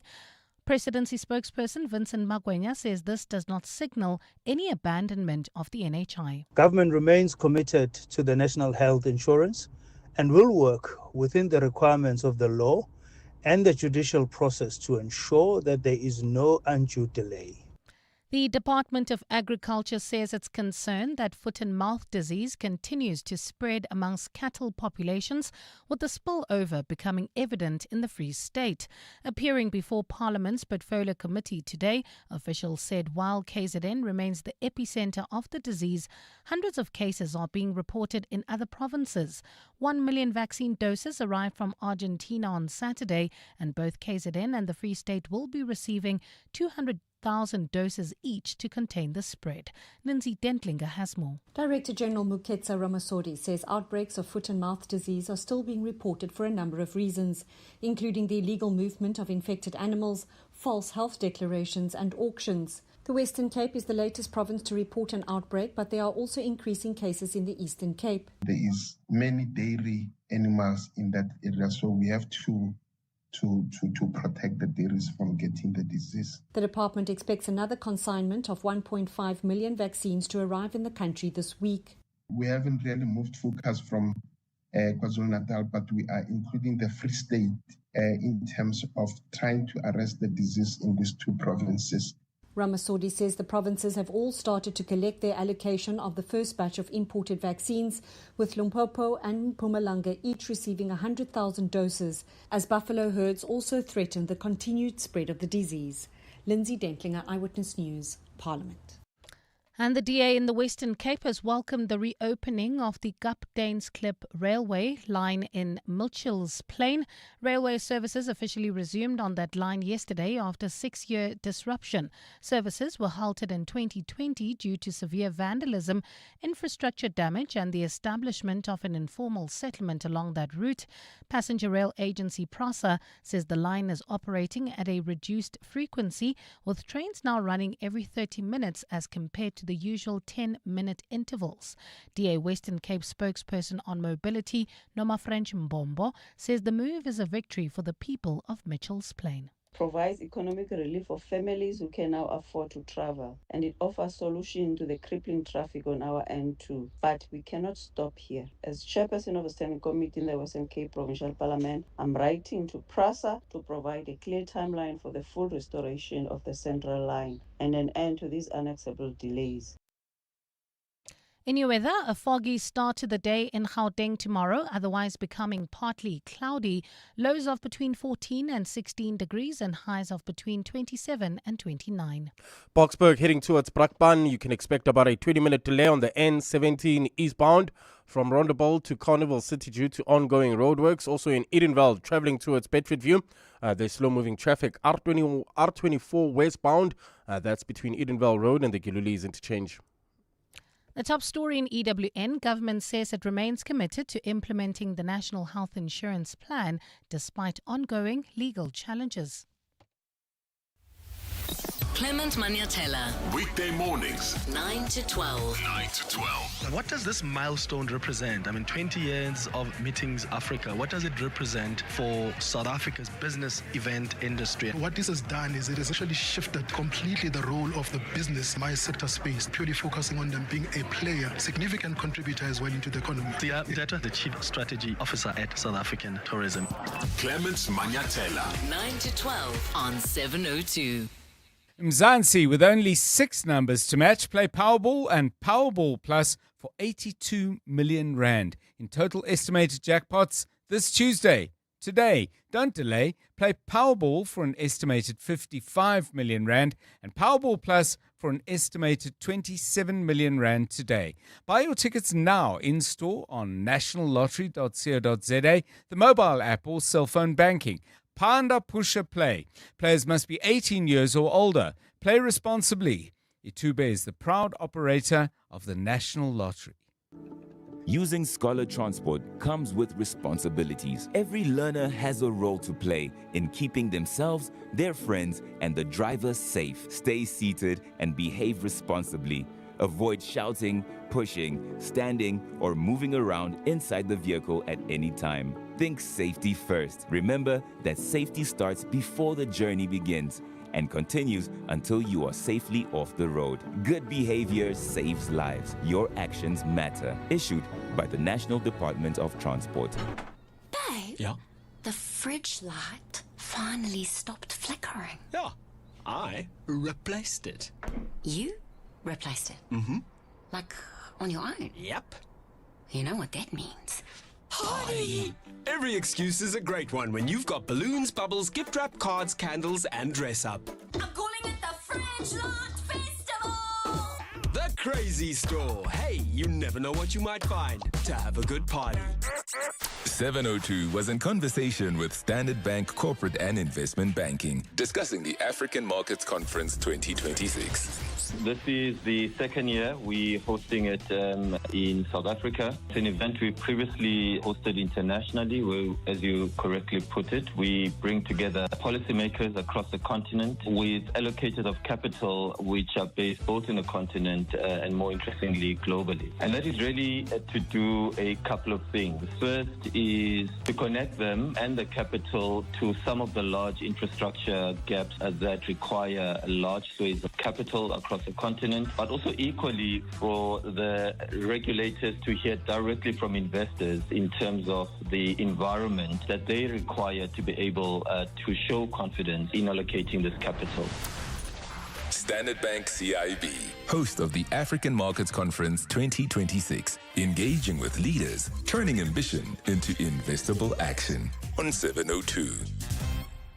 702. WhatsApp John on 072 702 And John, the problems of water supply at the municipalities are as a result of lack of consequence management. The Department of Water and Sanitation is empowered by the law to act or institute criminal proceedings against municipal managers, but they, for a long time, they haven't used that option. They've opted to fine municipalities, which they take from the ratepayers. So there's no incentive to sort out the problems at the local municipalities. Bazuga from Pretoria. Good afternoon, Dr. John and the 702 land. For me, not necessarily to say a person not looking the part. I'm a teacher by profession, although I'm no longer school-based. I really struggle when I go to school for some visits or whatever business. And then I find, teachers, educators in their torn jeans that show knees and thighs. For me, I can't really understand it. It really disturbs me, because now I'm thinking, what kind of role model are you being?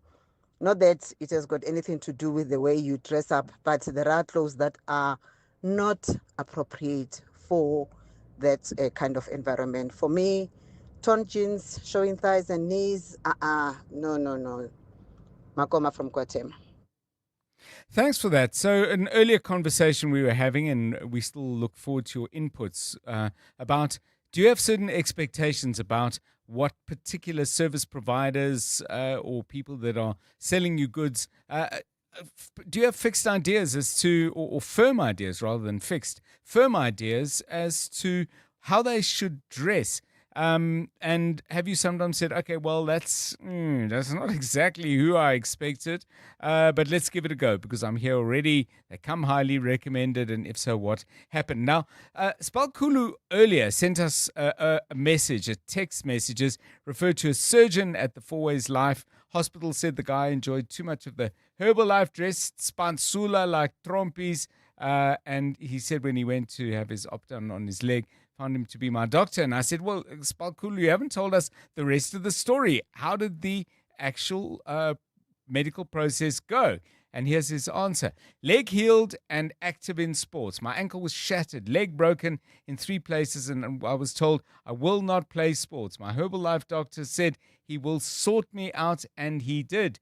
Him and his dirty Converse All-Stars. And then 4 emojis of an absolutely delighted face. You know, the one with the tears coming out of the eyes, tilted to one side, and a big red smiley mouth. So happy customer was Sibalkulu, and that's the end of that particular story. Thank you for sharing it. 16 minutes to 5.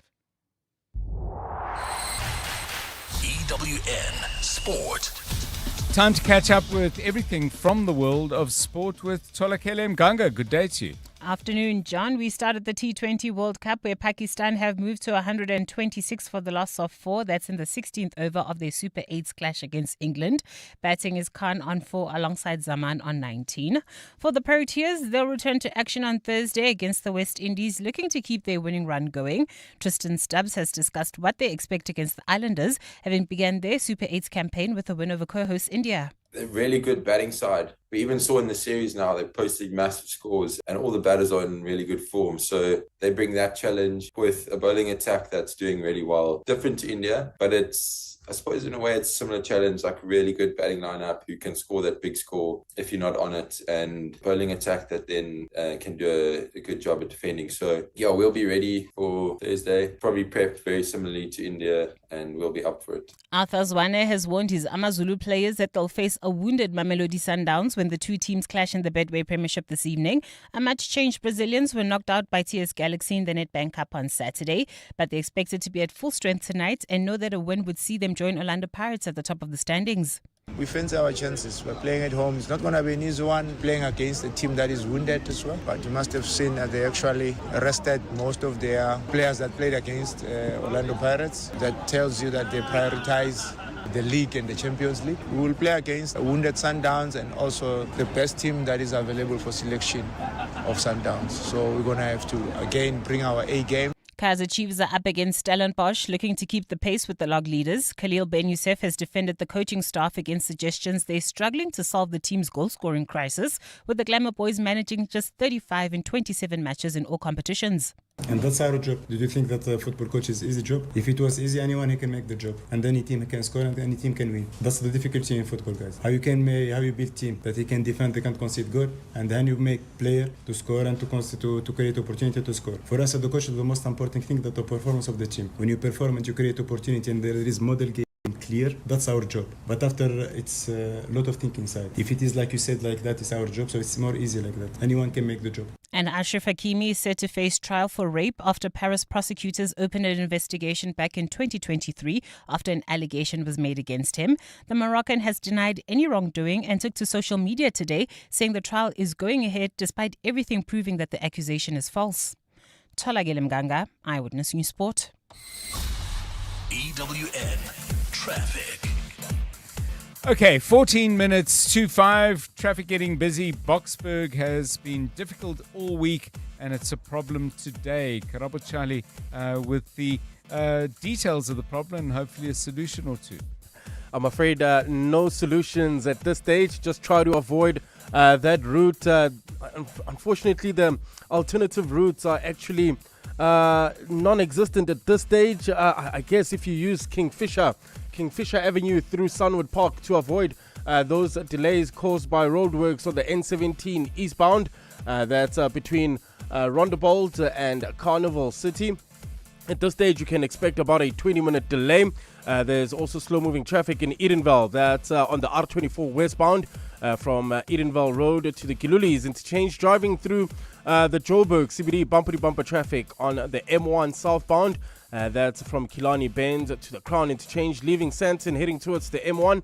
Also expect some delays on Greyston Drive between Rivonia Road and Catherine Street. Lombardy Estate, Pretoria, you can still expect about a 20-minute delay on Graham Linwood Road between Boschkop Road and Solomon Mahlangu. If you come across any other traffic issues, kindly WhatsApp us on 072-702-1702. There's more EWN on air, online, and on the EWN app. Bongani Bingwa, 702 Breakfast. Weekday mornings, 6 to 9. These kind of cases of visa fraud and maladministration, all of the officials, you could hear the SIU describing them in detail, not mentioning names, but we know who they are. We are coming for them. Yeah. We had 275 criminal referrals, and we're looking at the visas themselves. Remember, there's a perpetrator on the other side as well who bribes people to get these documents. We're also going after those processes and those documents. Minister, do we need to rethink, particularly how we allow religious leaders from foreign countries to operate in this one? I mean, surely the ability to preach isn't a scarce skill. South Africans should be able to do it. I can do it. No, we need to absolutely rethink how we do all of this, Bongani. Dr. Leon Schreiber. Bongani Bingwa, 6 to 9. On 702. Stop and think. Will you survive the AI revolution or thrive?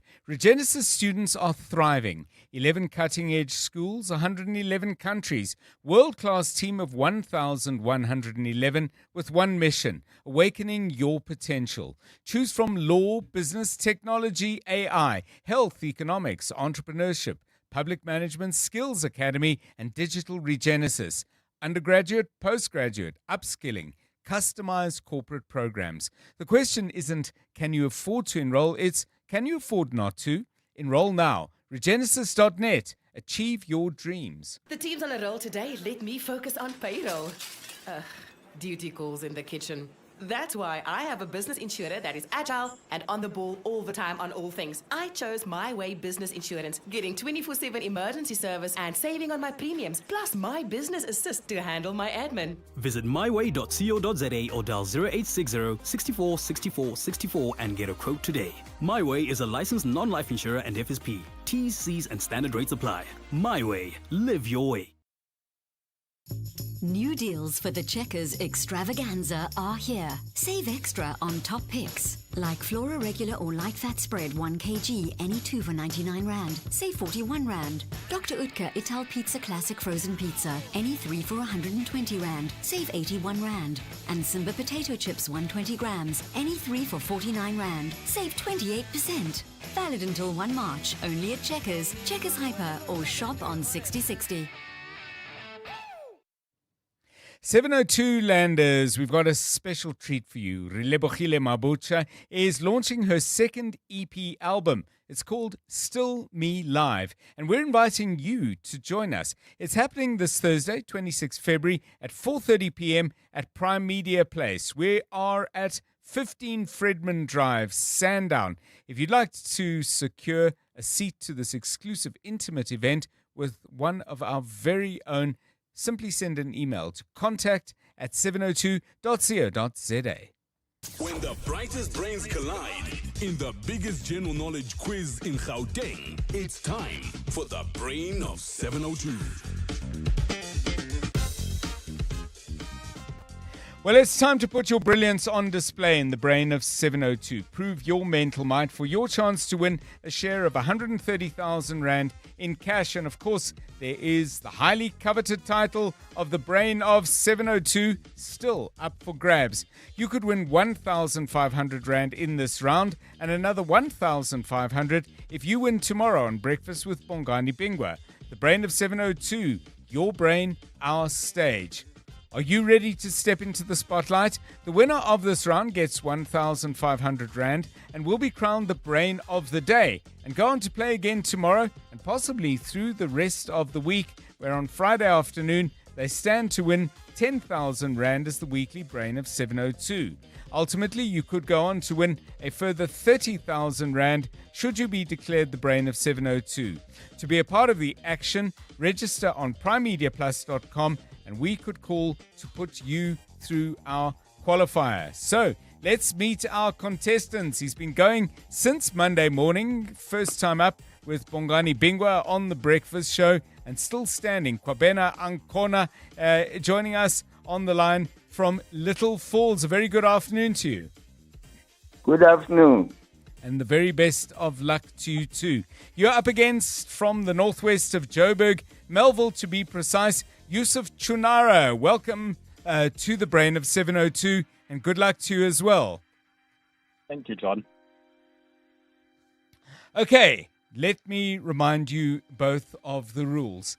You have 60 seconds to answer 15 questions. The contestant who gets the most answers correct is the winner, and if scores are equal, we will play sudden death. So without further ado, Kwabena, if you're ready, and it seems like you've been ready all week long, your time starts now. 3, 2, 1. Spell the word general. General. Correct. True or false? White blood cells produce antibodies. True. Correct. Which word means move out of? Replenish or vacate? Vacate. Correct. Complete the saying. A fool and his what are soon parted? Money. Correct. What does umkhonto mean in the name Umkhonto we Sizwe?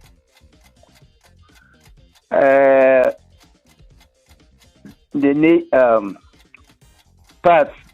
Spear, in which country does the Jungle Book take place? Pass.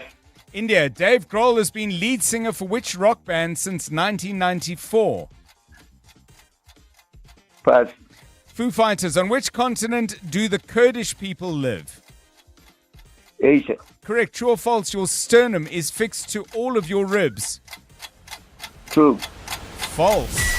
Okay, so 9 questions answered. And Kwabena, you managed to get 5 correct. That's I think, what you achieved this morning. So it was enough to get you through to the round this afternoon. Yes, indeed. 5 was what you got this morning. Will it be enough to see off the challenge of Yusuf Chinara? And Yusuf, your time starts now. 3, 2, 1. Spell the word lottery. Lottery. Correct. True or false? Your smallest blood vessels are veins. False. Correct. Which word means request earnestly? Deduce or beseech? Beseech. Correct. Complete the saying. Speak softly and carry a big what? Present. Stick. What does Bafana mean in the name Bafana Bafana? Pass. Boys, in which country does the Adventures of Tom Sawyer take place? Great Britain. United States. Chris Martin has been lead singer for which rock band since 1996? Salt Lake. Correct. On which continent do the Maasai people live? Africa. Correct. True or false? Your tonsils are in the back of your throat. True. Correct. In which ocean are the Maldive Islands? Indian. Indian is correct. I think you got it in on time. Yusuf Chinara playing for the first time. I don't think it was first time lucky because you had some pretty tricky questions there. But congratulations to you.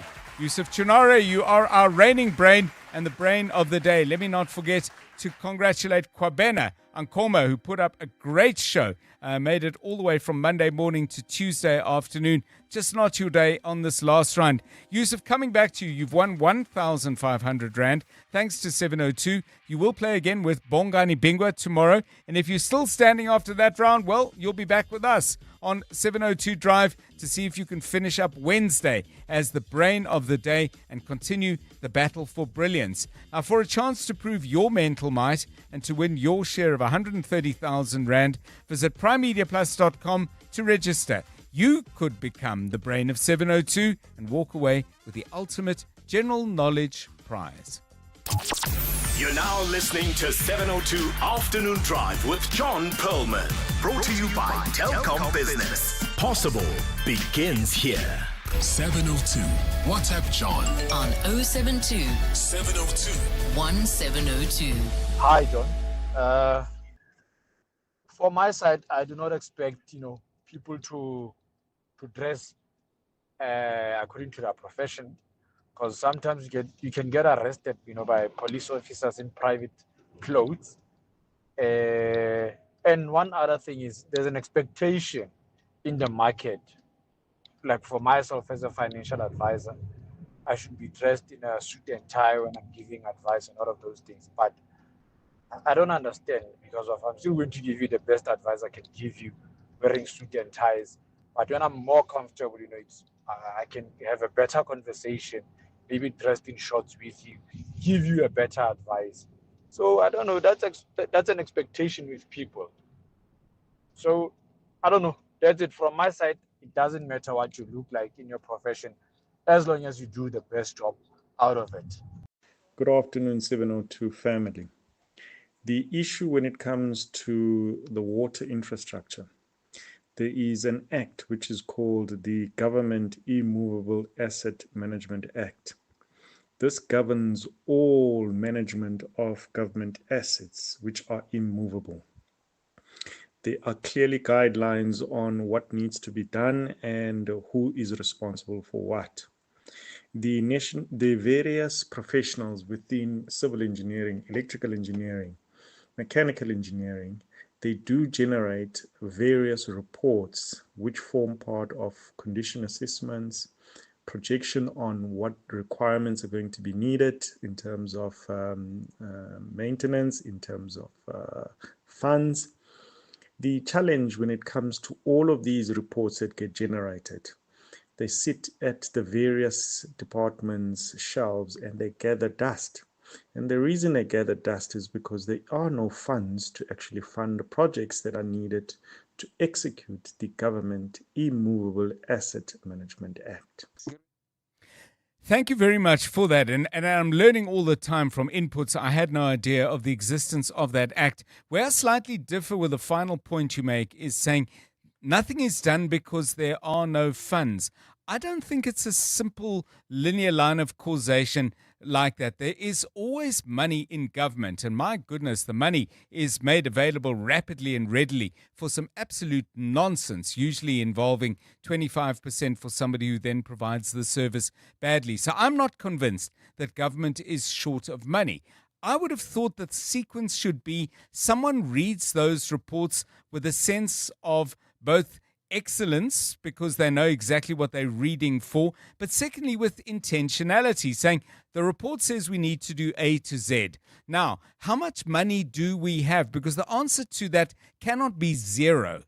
It simply cannot be zero. The answer must be a number, and there should be reward for putting together a good proposal that maximizes the use of whatever money is captured by that number, whether it's small, medium, or large. So I think we've got to, in analyzing what's going wrong with water provision, move first of all away from this argument infrastructure is aging, as if this comes as if the march of time is a recent development. And secondly, this idea that there is no money. There's not enough money. There would be more money if it wasn't spent on lining people's pockets and paying for things at 4 times the price they should cost. There is money. We've got to match the money to expertise and, above all, intentionality and a plan. That's what I think. Let me know what you think, but not before you've had a good listen to the news at 5. This is EWN. Another legal blow for convicted killer and rapist Thabo Bester, and Brown Mokhotsi denies receiving money from Kat Madlala.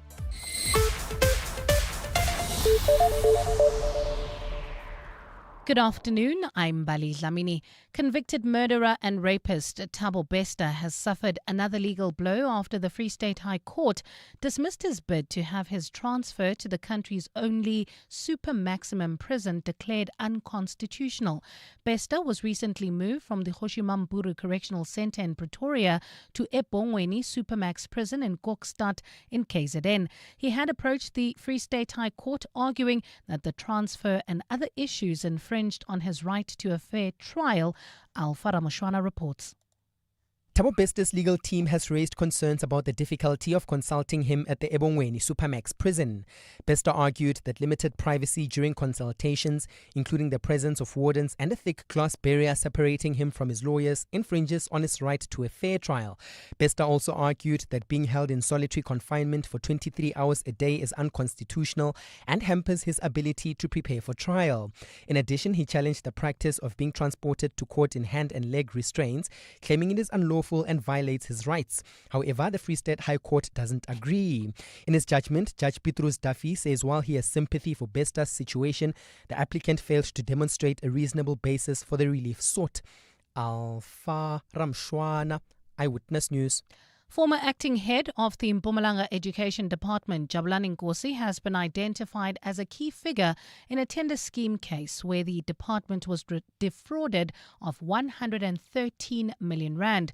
Nkosi appeared before the Mbombela Magistrates Court today alongside 31 co-accused. The state says Nkosi signed off on the emergency tender, which was meant for repairs at 21 schools. The prosecution believes that without his signature, the tender would not have been awarded. State Prosecutor Pranisha Jagannath. If anything, the fraud as well as the money laundering, the PFMA as well as the failing to report in terms of PRECA. The state has more than sufficient evidence against accused number 1. Northwest businessman Brown Mogotsi has again denied receiving any cash from alleged crime kingpin Vusimuzi Cat Madlanga. He also denies that Madlanga, who is currently behind bars on attempted murder charges, is a criminal or part of a crime syndicate. Madlanga was responding to questions from the Parliament's ad hoc committee over his alleged links to Madlanga as well as cash payments that he received. Babalondenze reports. Brown Mogotsi continued giving evidence at the ad hoc committee and explained how Vusimuzi Cat Madlanga came to his assistance when he was facing a legal matter. Lieutenant General Dumsani Khumalo, during his Madlanga Commission evidence, also said Madlanga made payments to Mogotsi for the benefit of ANC delegates linked to Minister Senzo Mchunu. But Mogotsi denied receiving any cash from Madlanga for assistance in his legal challenge, despite video evidence where he admits receiving payment. It can be played, there's no problem. But I wonder what is it that will assist with if it has to do with financial assistance, whereas he did not pay any cent. Because the money was paid by a certain individual, not him. Mogotsi also alleged that Madlanga confirmed to him that he gave KZN Provincial Commissioner Nhlanhla Mkhwanazi money during their 2025 meeting, but he did not say how much and for what reason. Babalo Ndanza, Eyewitness News, Parliament. Just some clarity on that story there. It was Brown Mogotsi who was responding to questions from Parliament's ad hoc committee over his alleged links to Madlanga as well as cash payments that he received.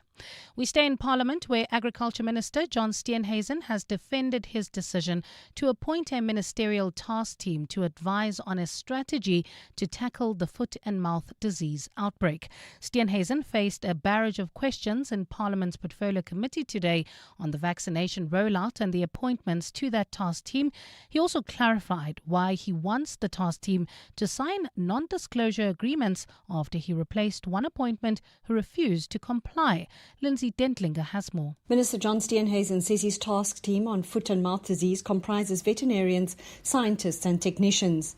He says their job is technical in nature and it's standard practice for ministers to demand confidentiality from outside experts. It's that committee that assesses vaccines and does likely matching of vaccines and the like. This is obviously very sensitive commercial information and could be abused if utilised in a forum outside. Steenhuisen has also dismissed suggestions from some MPs that the delivery of vaccines has been slow or that the country is receiving expired products. The Biogenesis Bago vaccines that arrived on Saturday last week only expire in 2028. Steenhuisen says as much as he would prefer not to have to import vaccines, the state's local capacity won't be able to meet the volume required to vaccinate 80% of the national herd by the end of the year. Lindsay Dentlinger, Eyewitness News, Parliament. And in Thailand, authorities are investigating the deaths of dozens of tigers at a popular tourist attraction. 72 tigers died in less than 2 weeks across two facilities of Tiger Kingdom in Chiang Mai. The facility is a popular park where visitors can touch and interact with the big cats. According to authorities, samples from the tigers showed signs of canine distemper virus. The virus attacks the gastrointestinal and nervous systems of some animals. While it is typically found amongst dogs, it can also infect big cats. Gold is trading at $5,157.13 an ounce. The rand is at 16.01 to the dollar, 21.59 to the pound, 18.85 to the euro, and Brent crude oil is at $71.49 a barrel. You can now expect more than a 30-minute delay in the Boksburg area on the N17 eastbound between Rondebolt and Carnival City due to ongoing roadworks. At this stage, rather get off at Rondebolt Road and use Kingfisher Avenue as an alternative. And in Edenville, there is also slow-moving traffic R24 westbound between Edenville Road and the Gilulis interchange. In your sport, the Proteas women to face Australia in their T20 World Cup opener. Michael Carrick hails the mindset of his Manchester United players after a crucial win over Everton. And the Springboks to kick off their season against the Barbarians in Gqeberha. A foggy start to the day in Gauteng tomorrow, otherwise becoming partly cloudy. Both Johannesburg and Vereeniging drop to overnight lows of 14 degrees, peaking at 27, while Pretoria is at a low of 16 and a high of 29 degrees. The top story in EWN this hour, convicted murderer and rapist Thabo Bester has suffered another legal blow after the Free State High Court dismissed his bid to have his transfer to the country's only Supermax prison declared unconstitutional. EWN, in touch, in tune, and independent. For the latest, visit ewn.co.za or download the EWN app. 702. Drive home with John Perlman. John Perlman, 3 to 6 p.m. On 92.7 and 106 FM. Let's walk the talk. 702 Drive, it's 9 minutes past 5. Good to have you with us. I don't know if your Tuesday is winding down. Most people, I guess it is. For some people, it's winding up because they work in the evenings. Whatever you're busy with at the moment, we're delighted that you've decided to spend at least some of the time with us here today. Coming up in the next half an hour or so, some new movements in the very long, slow, winding, and you might argue potholed road of South Africa moving towards the National Health Insurance. Parties have agreed that there won't be any more litigation. On the other hand, the NHI and its introduction will be provisionally halted. All of this until the Constitutional Court can make a ruling in this regard. It's quite complicated stuff, but on the sort of peg of this development, we're going to take a closer look at where we exactly are in regard to the NHI. It comes to us in little flurries, and we have very intense and focused conversations about whether it will be implemented, can be implemented, should be implemented. We're going to do all of that, plus just keep up to date on the latest legal developments. We'll do that in the company of Professor Alex van den Heever, who joins us from the Wits School of Governance. That's coming up shortly. Stephen Curtis will update us on what's happening on the markets. We'll bring you all the traffic news, the very latest from the world of sport. And in the last part of the show, we've got some music for you. Some of you are commenting on the various issues we've been raising on the show. I was talking a little bit earlier about the lack of technical expertise on water boards. They are crucial structures overseeing the spending of money and the fixing of infrastructure, all of it crucial and critical to the water crisis the country faces. That conversation, by the way, was with Sikari Payane Shakane, who is CEO of the SA Institution of Civil Engineering. If you missed it, by the way, do have a listen. It's on our website, primemediaplus.com, and you go there for anything else you might have missed in the 702 day. This one in regard to us using the skills we have and need to deal with our water problems comes to me on X. You can follow me there at John Perlman. Follow the station there at Radio 702. This comes from Melvin, who says, as many hydrology graduates will tell you, it has been a disappointing job market. It's now quite clear that our knowledge and skills are not being sought by water boards, resulting in an exacerbation of the water crisis. We've also been asking you questions about people and their appearance and surprises that may come when somebody giving you a service doesn't look quite the way you expect. This from Lerato, an intriguing little story, or a little hinted as story. I'm sure the longer version is every bit as interesting. But Lerato says, I worked as a domestic worker while studying for nursing, and 4 years later, I had to assess and treat the whole family I had worked for. You should have seen, Lerato says, their disbelief. So obviously they either didn't know what she was doing or didn't know where she was working. Thanks, Lerato, for that story. Let's hear yours. 072 702 1702.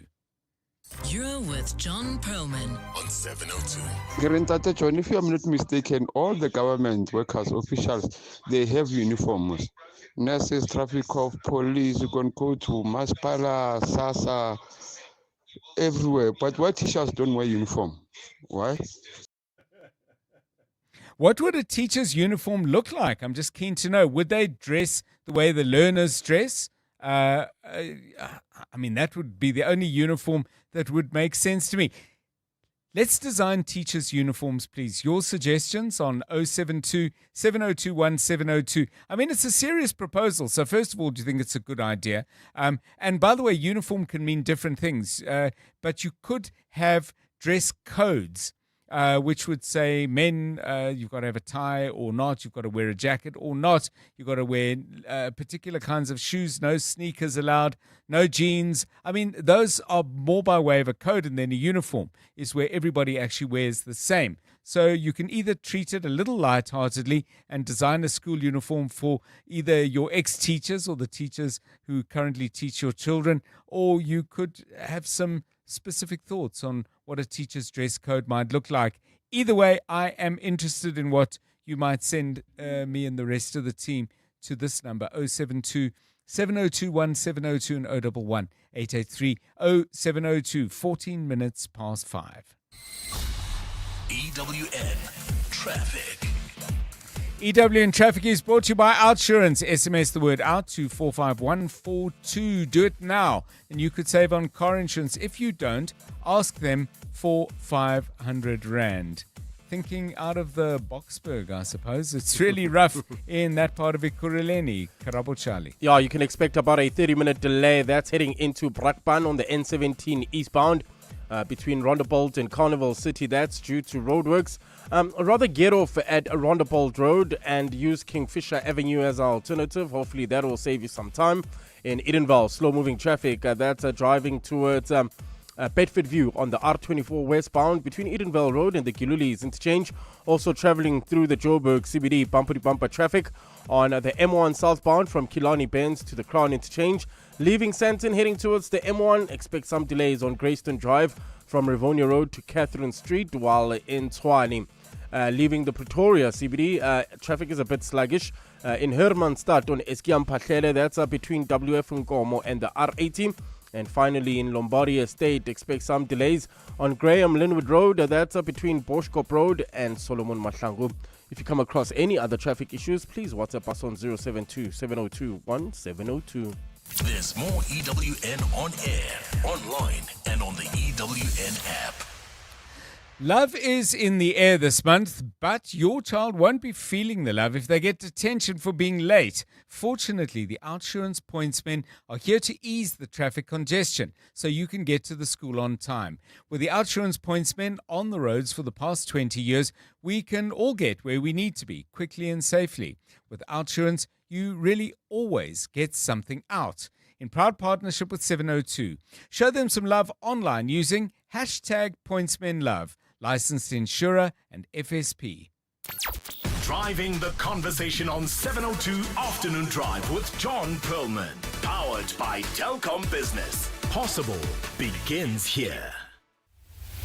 Clement Manyatela. Weekday mornings, 9 to 12. 9 to 12. What does this milestone represent? I mean, 20 years of Meetings Africa. What does it represent for South Africa's business event industry? What this has done is it has actually shifted completely the role of the business, my sector space, purely focusing on them being a player, significant contributor as well into the economy. Tia Data, the Chief Strategy Officer at South African Tourism. Clement Manyatela. 9 to 12 on 702. If you're preparing your business for its next serious growth phase, consider WeWork, built for teams that want to grow up and glow up. At WeWork, your team gets space to focus, space to meet, and space to think big. From turnkey private offices and meeting rooms to on-site support, high-speed Wi-Fi, backup power, and printers that just work. Book a free guided WeWork tour at Rosebank, Sandton, or in Cape Town. WeWork.co.za. Made for work, built for business. When choosing a medical aid, pay close attention to the benefits. Like the benefit of skipping phone calls and pharmacy queues with the convenience of the Discovery Health app. The benefit of one app that makes finding the right doctor, booking an appointment, submitting a script, having medicine delivered, and your claim paid simply effortless. Just another benefit that makes Discovery Health Medical Scheme for your health like no other. Speak to your financial advisor or visit discovery.co.za to get a quote. Discovery Health Medical Scheme is a registered medical scheme. The Discovery Health app is brought to members by Discovery Health. Mzansi, with only 6 numbers to match, play Powerball and Powerball Plus for 82 million rand in total estimated jackpots this Tuesday. Don't delay. Play Powerball for an estimated 55 million rand and Powerball Plus for an estimated 27 million rand today. Buy your tickets now in store on nationallottery.co.za, the mobile app or cell phone banking. Panda Pusher Play. Players must be 18 years or older, and please play responsibly. Itube is the proud operator of the National Lottery. You're with John Perlman on 702. Let's walk the talk. 702 Drive. Let's turn to something that I must admit hasn't been in the news for a while. It's interesting. There are these issues that are of massive national consequence. We have fierce debates about them, sometimes focused, sometimes a little bit flailing, but then they disappear out of the news, but they don't go away. That's what my first response was when I heard there's a development in regard to the National Health Insurance. Story just out on News 24 says that the National Health Insurance Act and any further litigation against it have been provisionally halted until the Constitutional Court rules on a particular aspect of the disputes and debates going on around this. So the National Health Insurance is, it would seem, halted, and nobody else is going to go to court in this regard until all of this gets resolved by, or one aspect of it at least, gets resolved by the Constitutional Court, the country's apex court. So what is this about? But more crucially, where are we in the process? Professor Alex van den Heever is from the School of Governance at the University of the Witwatersrand. Prof, welcome and thanks very much for your time. I think the bigger question is the extent to which all of the disputes, debates, the litigation and the steps that government are taking is actually delaying any progress on the NHI. But before we do that, what does this decision or this agreement reached actually mean? Is it just basically a temporary truce so that people can wait for the Concord to actually make a decision? So it appears that that is the case, that there are actually 2 matters that are going to be before the Constitutional Court. And the one deals with process, which is the BHF application, and the other deals with the assent, whether or not the President should have assented to the Act. And that's where the High Court had already made a determination that the President's decision was reviewable and he had to provide this information that was before him to make the decision. So that's the test as to whether or not the President's assent was rational. And if that court decision goes against the President, then essentially the Act goes back to Parliament. The other one, which goes on process, is one where BHF has essentially challenged the quality of the parliamentary process and said that it has essentially contravened the constitutional requirements for substantive engagement on policy. And they've got a very substantial application on that. So then there's a third category of challenges which involve going to the merits of the Act, the constitutionality of the provisions of the Act. And that's the third tier where you've got around about sort of 7 or 8 applicants. So this is essentially there's a hold for one of these 2 key decisions to be made. It's unclear which one. It just suggests in the media that it is the one that looks like it deals with the assent, which I wasn't sure was going to be the first one that was going to be handled by the Constitutional Court, but that might have been the one that's included in this court order. So that's a very new development because the President had already put implementation on hold, in also waiting for the Constitutional Court to make a determination. And the reason for that hold is that determination, either one of those 2, process or the assent, would effectively result in the Act being withdrawn or struck down. In other words, it kills all the other applications because there's no point anymore. So there's a lot on the line here, and this truce is exactly that, a little lull before a storm. But I want to go to the wider issue and ask you this, Prof. I've been struck, and we've had many conversations, and we've obviously engaged with other people on NHI, its merits or lack of, and whether it's feasible or not, and so on. It does seem to me that in this country where there's a great deal of excellence in terms of coming up with solutions to all kinds of problems in the health sector, there is a viable and effective remedy to the inequalities in our health system, and that could address some of the problems that the proponents of NHI say that their solution is going to actually do. But it seems like it's a conversation in which people are not willing to listen and are stuck to a set of ideas on one side or the other that doesn't consider the merits of anyone else's. Are we in a less of a legal logjam and more of a mindset logjam? Well, I think it is a mindset logjam because the NHI proposals themselves are largely and generally accepted as unimplementable. Yes. But the problem is that nothing else is happening as a consequence. And so there is now a developing consensus with a wide number of stakeholders to work through what we actually should be doing. And it's not to leave the status quo, which is unacceptable. The status quo is deeply problematic to the sustainability of the health system as well as to equity outcomes. So the discussions are happening, whether government likes it or not. They're going to be happening, and they are through all the stakeholders to look at what our viable reform options are in order to get a wide social consensus on this so that it becomes politically impossible to avoid having to face the reforms they should have been doing for the last 20 years. And so it's not about doing nothing, but it is about getting the priorities on the table and getting a move on with them. But at this point in time, government is basically largely missing in action. Lots to talk about, and we will in future days. Thank you, Professor Alex van den Heever, joining us from the Wits School of Governance. It's 25 minutes past 5. In the last 24 hours, this is what's happened in your world. The SIU says Shepherd Bushiri lied about his financial status to obtain a permanent residence permit. A chartered accountant signed off on his financial documents for a mere 500 rand. SIU head Leonard Legeto says it's been confirmed that Bushiri's permanent residence permit was approved by a Home Affairs official who was also a member of his church. Associated drafted and submitted documentation while donations were rerouted into personal account under the guise of tithe or seed transaction. EWN, in touch, in tune, and independent.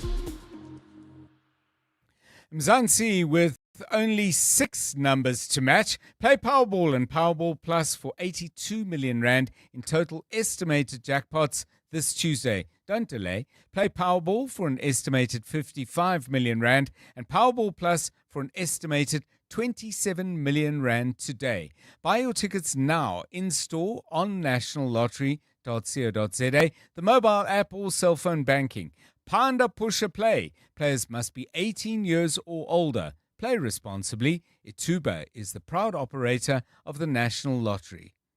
When you train for results, you don't quit halfway. Earn up to 7.35% interest with a Nedbank Just Invest account. Access your money within 24 hours. Keep your money agile. Get money fit with Nedbank. See money differently. Nedbank. For more information, visit nedbank.co.za. We're licensed FSP and registered credit provider. T's and C's apply.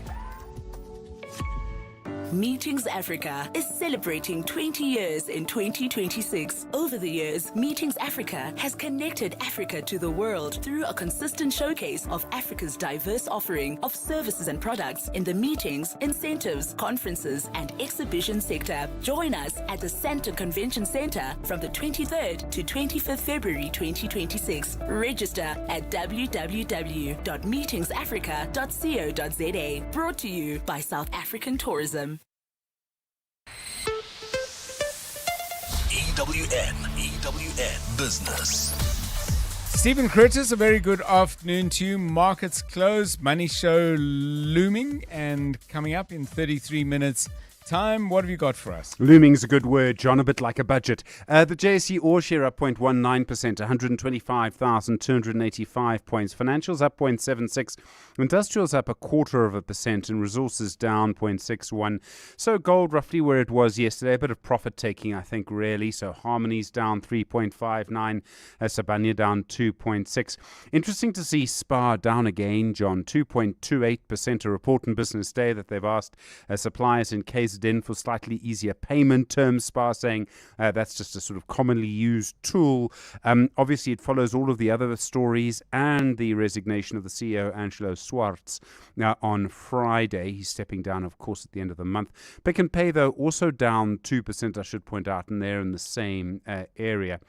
Greencoat Renewables, they're up 4.59%. Mondi up 3.4%. And Remgro is up 2.3%. Pepkor, interesting, are up 2.26%. And Mr. Price up 2%. That's possibly the first big bump they've seen since they announced that they're buying that Central European retailer. News today, that deal is going through. African Rainbow Minerals confirming that their earnings higher because of strong platinum prices. The group saying headline earnings are expected to be up by between 5 and 15% for the 6 months ending in December. Basic earnings will be up by around 70%. The Supergroup also reporting its headline earnings up 20% for the 6 months to the end of December.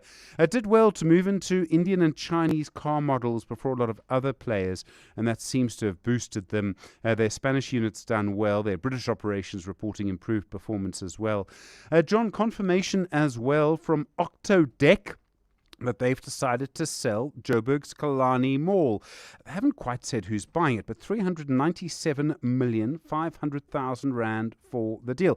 I mean, it was famous years ago for having literally the second worst parking lot in Joburg. I presume it's improved since then, but it was a place that, when I lived in that area, was just unparkable, frankly. It does seem to have improved dramatically since then. Parking's big business. You should hear the people who run Four Ways Mall about parking. But interesting to see how much Kalani is worth. Quite a big sum, 397 million rand, 500,000. I wonder if the golf course next to it is worth even more. Looking at the US, things turning slightly positive now. The Dow Jones is up 0.5%. The Nasdaq is up 0.21%. The S&P 500 is up 0.05%. The gold price, $5,127.79 an ounce. Platinum, $2,153.90. Brent crude, $71.61. The rand to the dollar, 15.99. To the euro, 18.82. To the British pound, 21.59. On the Money Show tonight, obviously taking a look at the budget tomorrow, the issue of a fiscal anchor. We find out also what people refuse to scrimp on. Education is one. I suspect coffee may be another. We will also hear a right of reply, and I'm looking forward to this conversation actually with the Vision Consortium. They're the people who are very interested in buying Tongaat Hewlett. We heard Sam Sol from the Amabungani Centre for Investigative Journalism about them yesterday. Looking forward to that conversation. We'll hear about taxes and online gambling, and a lot more to come as well. Stephen Curtis, EWN Business. Thanks, Stephen. Let's go out to the west side of Johannesburg, where water woes are indeed a huge, huge problem. And Bali Dlamini has an update from that part of the city. Thanks, John. Good afternoon. While Gauteng Premier Panyaza Lesufi has assured residents that Joburg's water woes are a top priority, residents in Coronationville and Westbury are unconvinced and have vowed to continue protesting. The communities took to the streets today over widespread outages in the province as they continue to battle with dry taps. During his State of the Province address last night, Lesufi announced that water access was restored to some parts, but admitted that several others remain dry. These residents have bemoaned the dispatching of water tankers as a mitigation measure. We refuse to have water tankers because they're getting money for those water tankers. That's not the solution. That's actually the problem, ma'am. That's why we don't have water, because they close the valves and bring the tankers in so that the tankers can actually make money.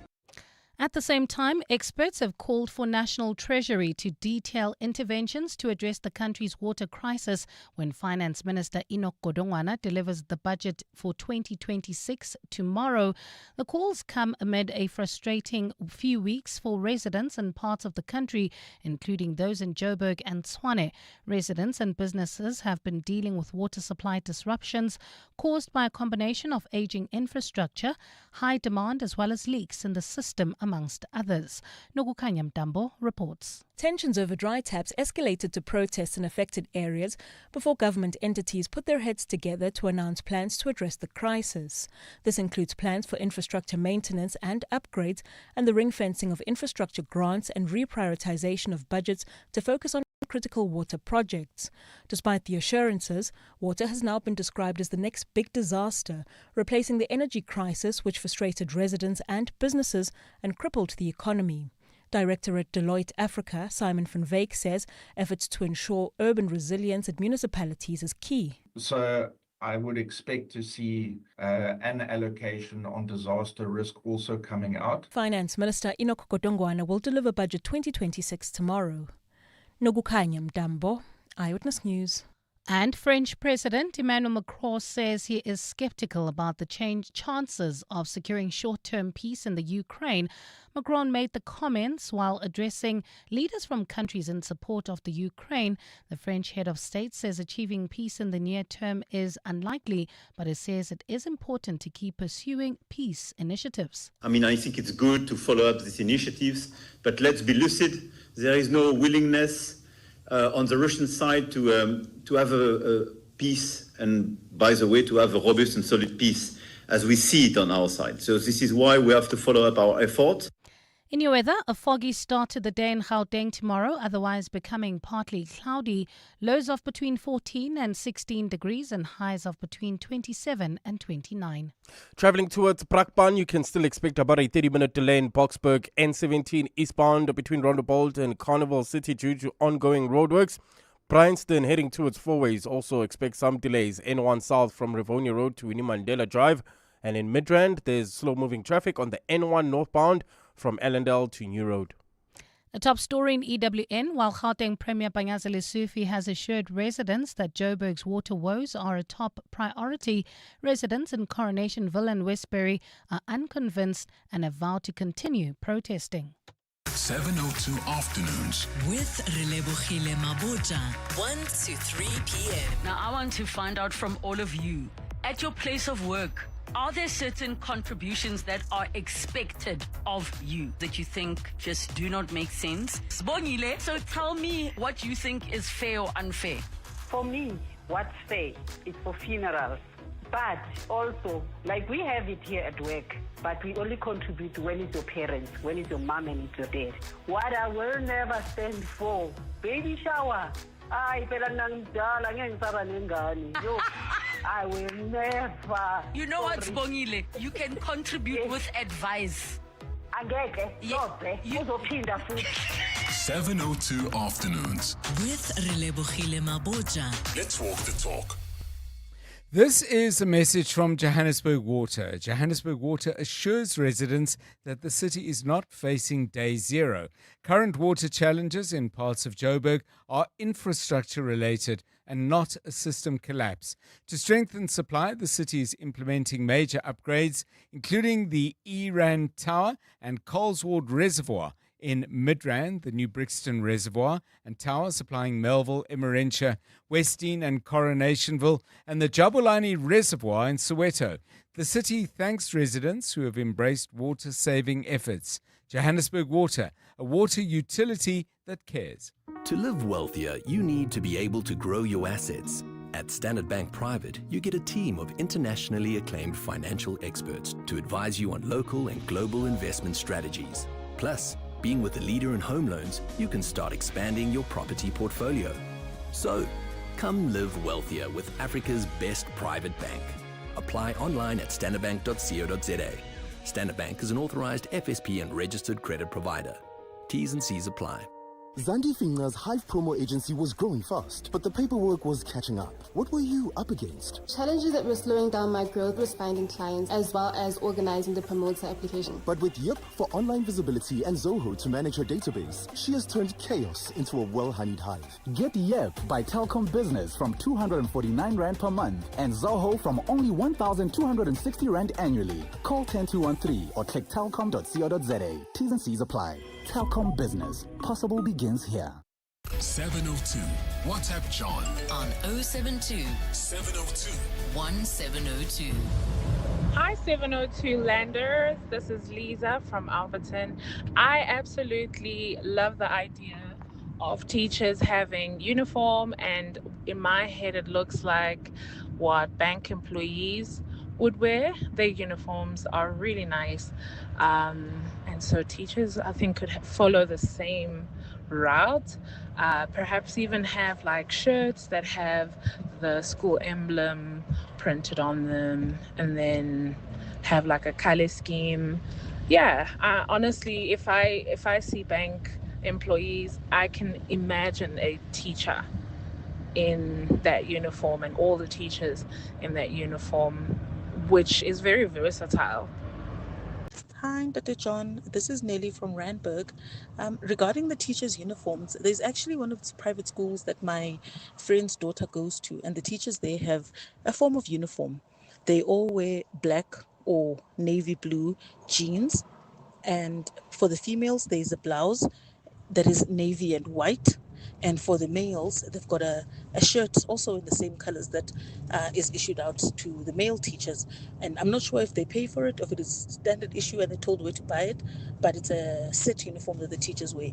It was actually quite pleasant to see, quite surprising, pleasant surprise, but I think it can be done, and more government schools and other private schools could actually implement something like that.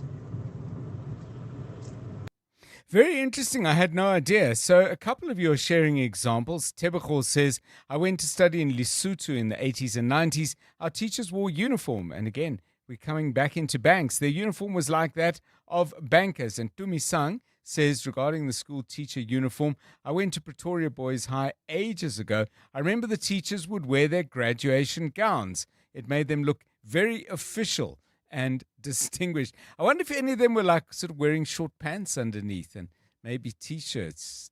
Did you check they had socks?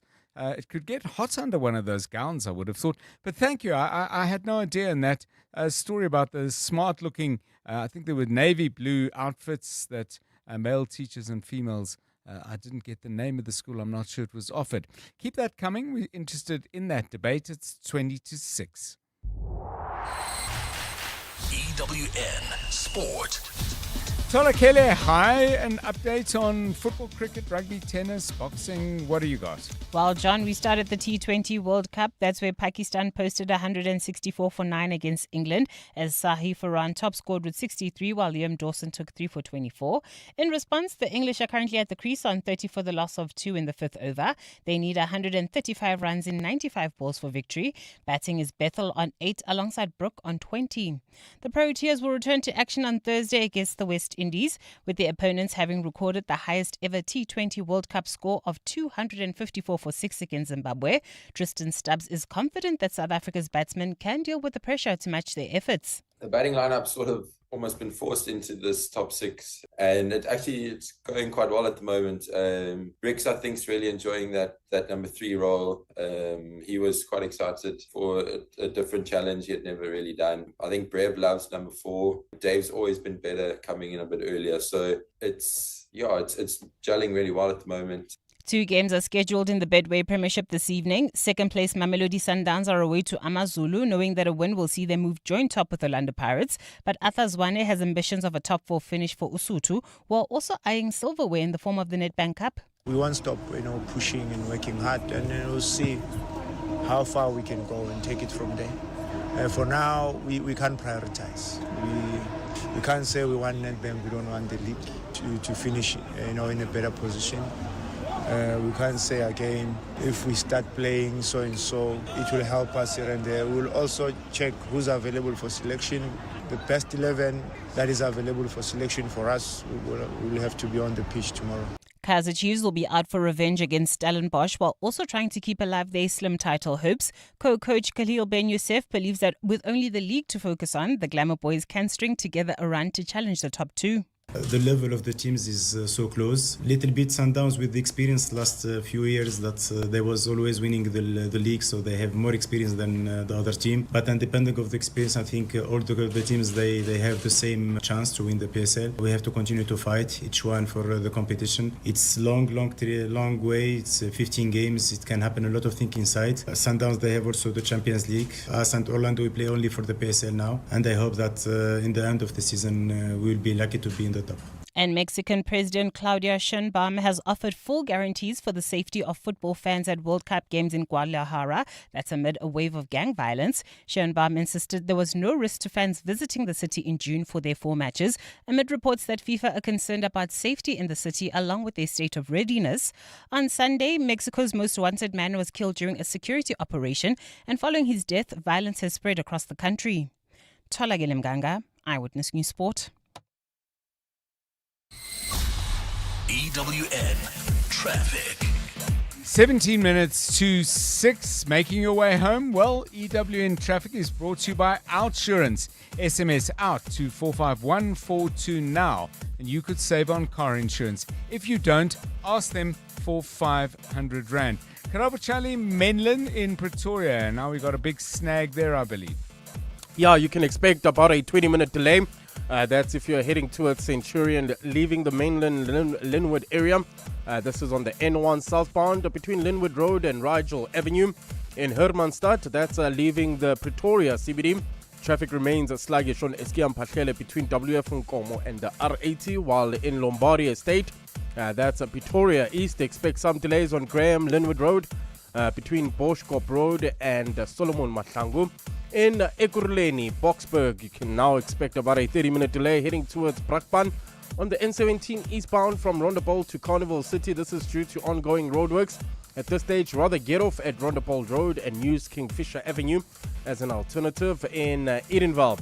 Also, slow-moving traffic driving into Bedfordview. That's the R24 westbound from Edenvale Road to the Giluli's interchange. Bryanston also expects some delays on the N1 southbound. That's from Winnie Mandela Drive all the way to between Rivonia Road and Winnie Mandela Drive in Midrand traveling towards Centurion.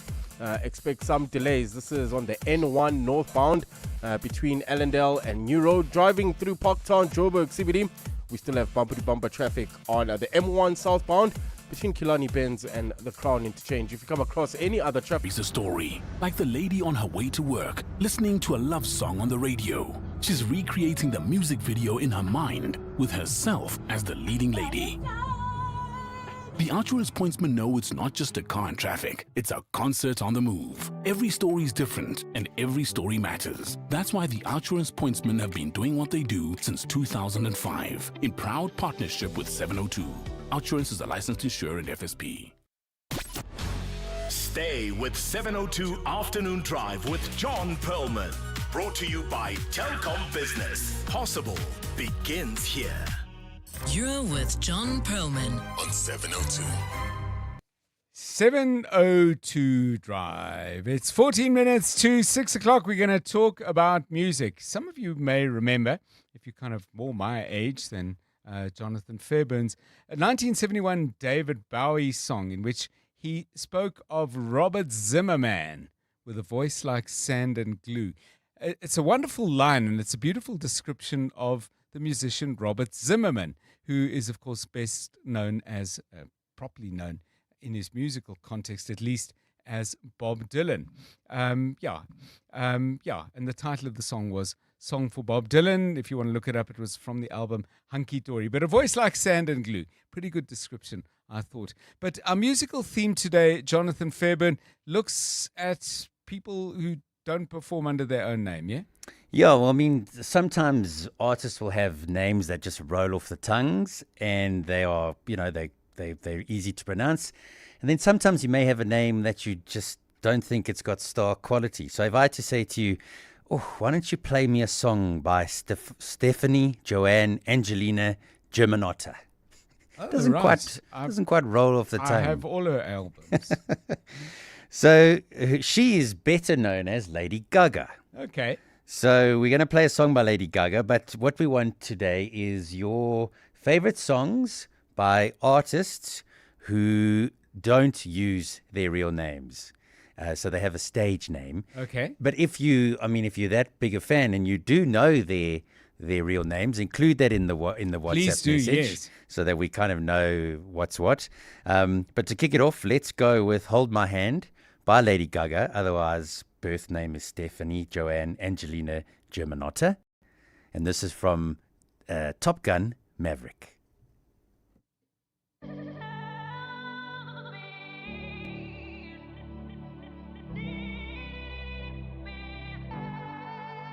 Hold my hand, everything will be okay.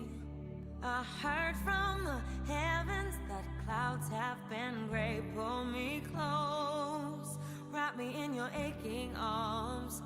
I see that you're hurting, why'd you take so long to tell me you need me? I see that you're bleeding, you don't need to show me again. But if you decide to, I'll ride in this life with you. I won't let go till the end. So cry tonight, but don't you let go of my hand. You can cry every last tear. I won't leave till I understand. Promise me, just hold my hand. Raise your head, look into my wishful eyes. That fear that's inside you will lift.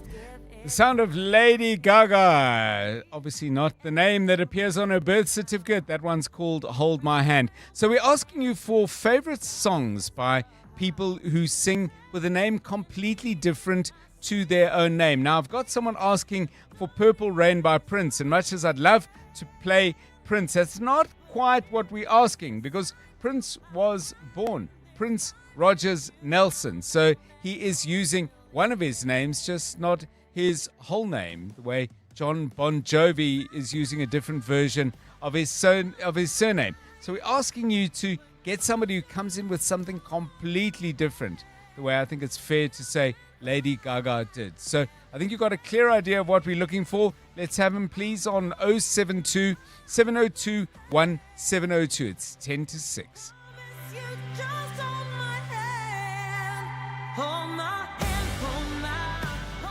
In the last 24 hours, this is what's happened in your world. The SIU says Shepherd Bushiri lied about his financial status to obtain a permanent residence permit. A chartered accountant signed off on his financial documents for a mere 500 rand. SIU head Leonard Legeto says it's been confirmed that Bushiri's permanent residence permit was approved by a Home Affairs official who was also a member of his church. Associated drafted and submitted documentation while donations were rerouted into personal account under the guise of tithe or seed transaction.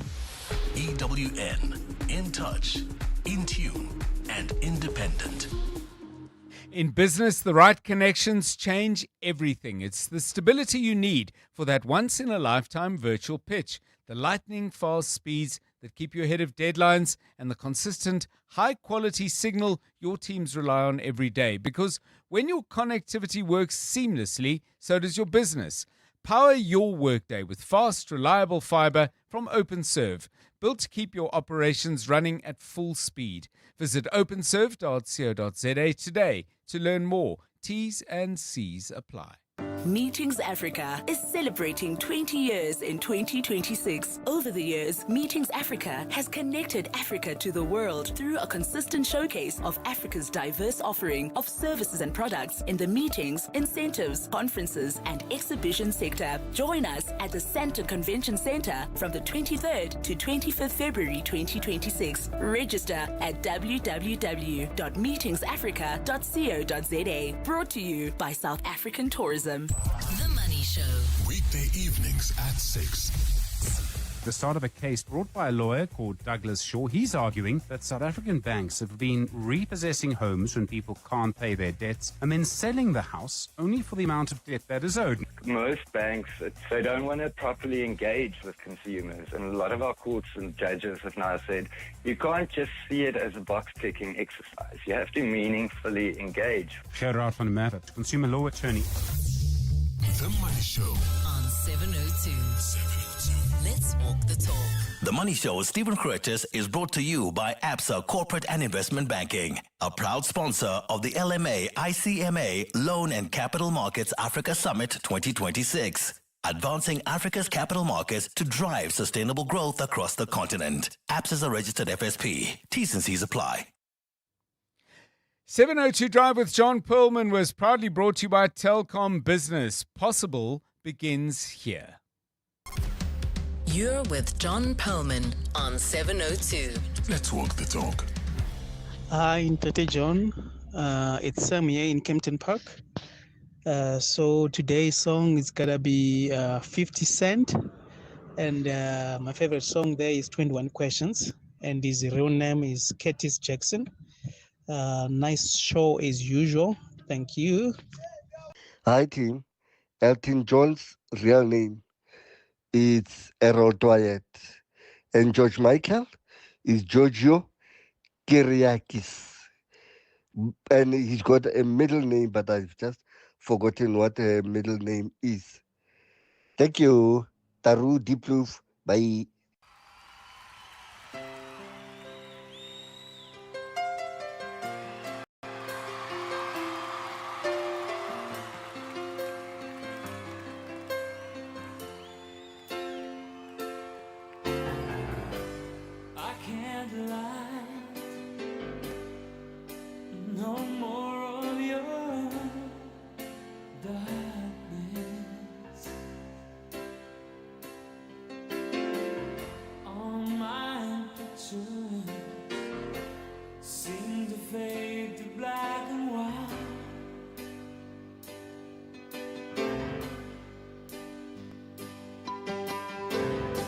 Much too late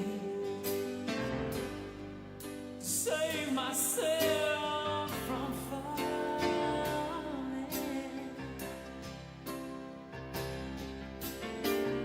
I took a chance and chased you away all life.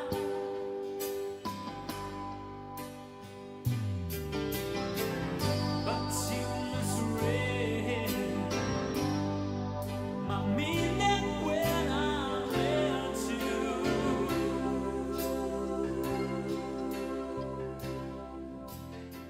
Yeah, the unmistakable sound of Reginald Kenneth Dwight and Georgios Kyriakos Panayiotou, otherwise known as George Michael and Elton John.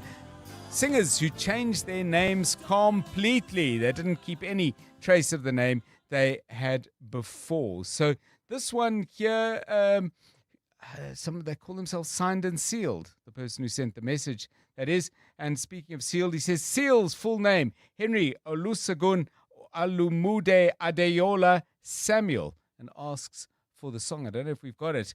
Kissed by a Rose, we'll dig for it. But let's go back to your voice notes. Hi, John.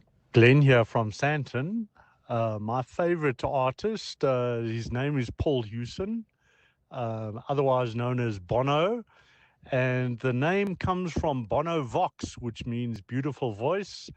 And of course, my favorite song is Beautiful Day by U2, sung by Bono. Off my top of my head, I can think of three. Ragabone Man, Teddy Swims, Billy Ocean. Then I think of South African, I think of Kurt Darren, who is not using his own name. I know Kurt Darren's real name is Johan van Heerden, I think, but I don't know. I know Billy Ocean's surname is Charles, but the others I don't know. Captain,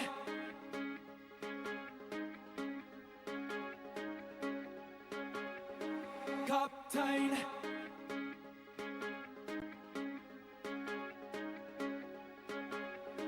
Captain.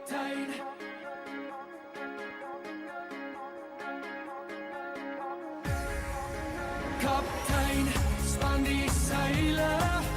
Kaptein, sy is myne. Daar waar die son opkom, daar oor die horizon was sy vir my. Kaptein, span die seile. Kaptein, sy is myne. Daar waar die son gaan lê, het sy gesê sy wag. Oh, oh, oh, sy wag vir my. Kurt Johan van Heerden, Kurt Darren. That song is 18 years young. And the last time I heard it, by the way, the Ndlovu Youth Choir were performing in Cape Town. I was lucky enough to see them. They did a medley of South African hits, and they did the Ndlovu Youth Choir version of Kaptein. Now, we've got somebody who wants us to play Pink. I think let's play the song while I find the exact message, and then we'll fill you in on what appears on Pink's birth certificate. Here we go. If someone told me that the world would end tonight, you could take all that I got for once, I wouldn't start a fight. You could have my liquor, take my dinner, take my fun, my birthday cake, my soul, my dog, take everything I love. But oh, one thing I'm never gonna do is throw away my dancing shoes. And oh Lord, don't try me, really not tonight. I'll lay down and die, I'll scream and I'll cry. We've already wasted enough time. I'm never gonna not dance again. I'm never gonna not dance again. Oh, I just wanna pop and look to my records, let go all of my clothes. Never gonna not dance again. Dance, I'm gonna dance, bruh.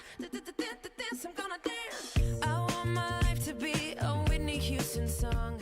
If you're enjoying this song by Pink, also known as Alicia Moore, you've got Amy to thank for making that request. So many interesting suggestions, but we are fresh out of time. Doesn't mean we're never going to not dance again. It just means we are not going to play any more music for much longer right here on 702 Drive. But we will be back tomorrow morning at 3 o'clock. I'm John Perlman from me and the rest of the team. Have a great Tuesday. Good night.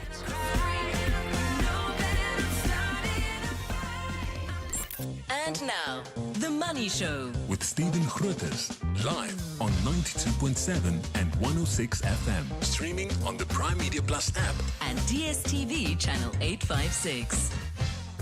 The Money Show with Stephen Grootes is brought to you by Absa Corporate and Investment Banking, proud sponsor of the LMA ICMA Loan and Capital Markets Africa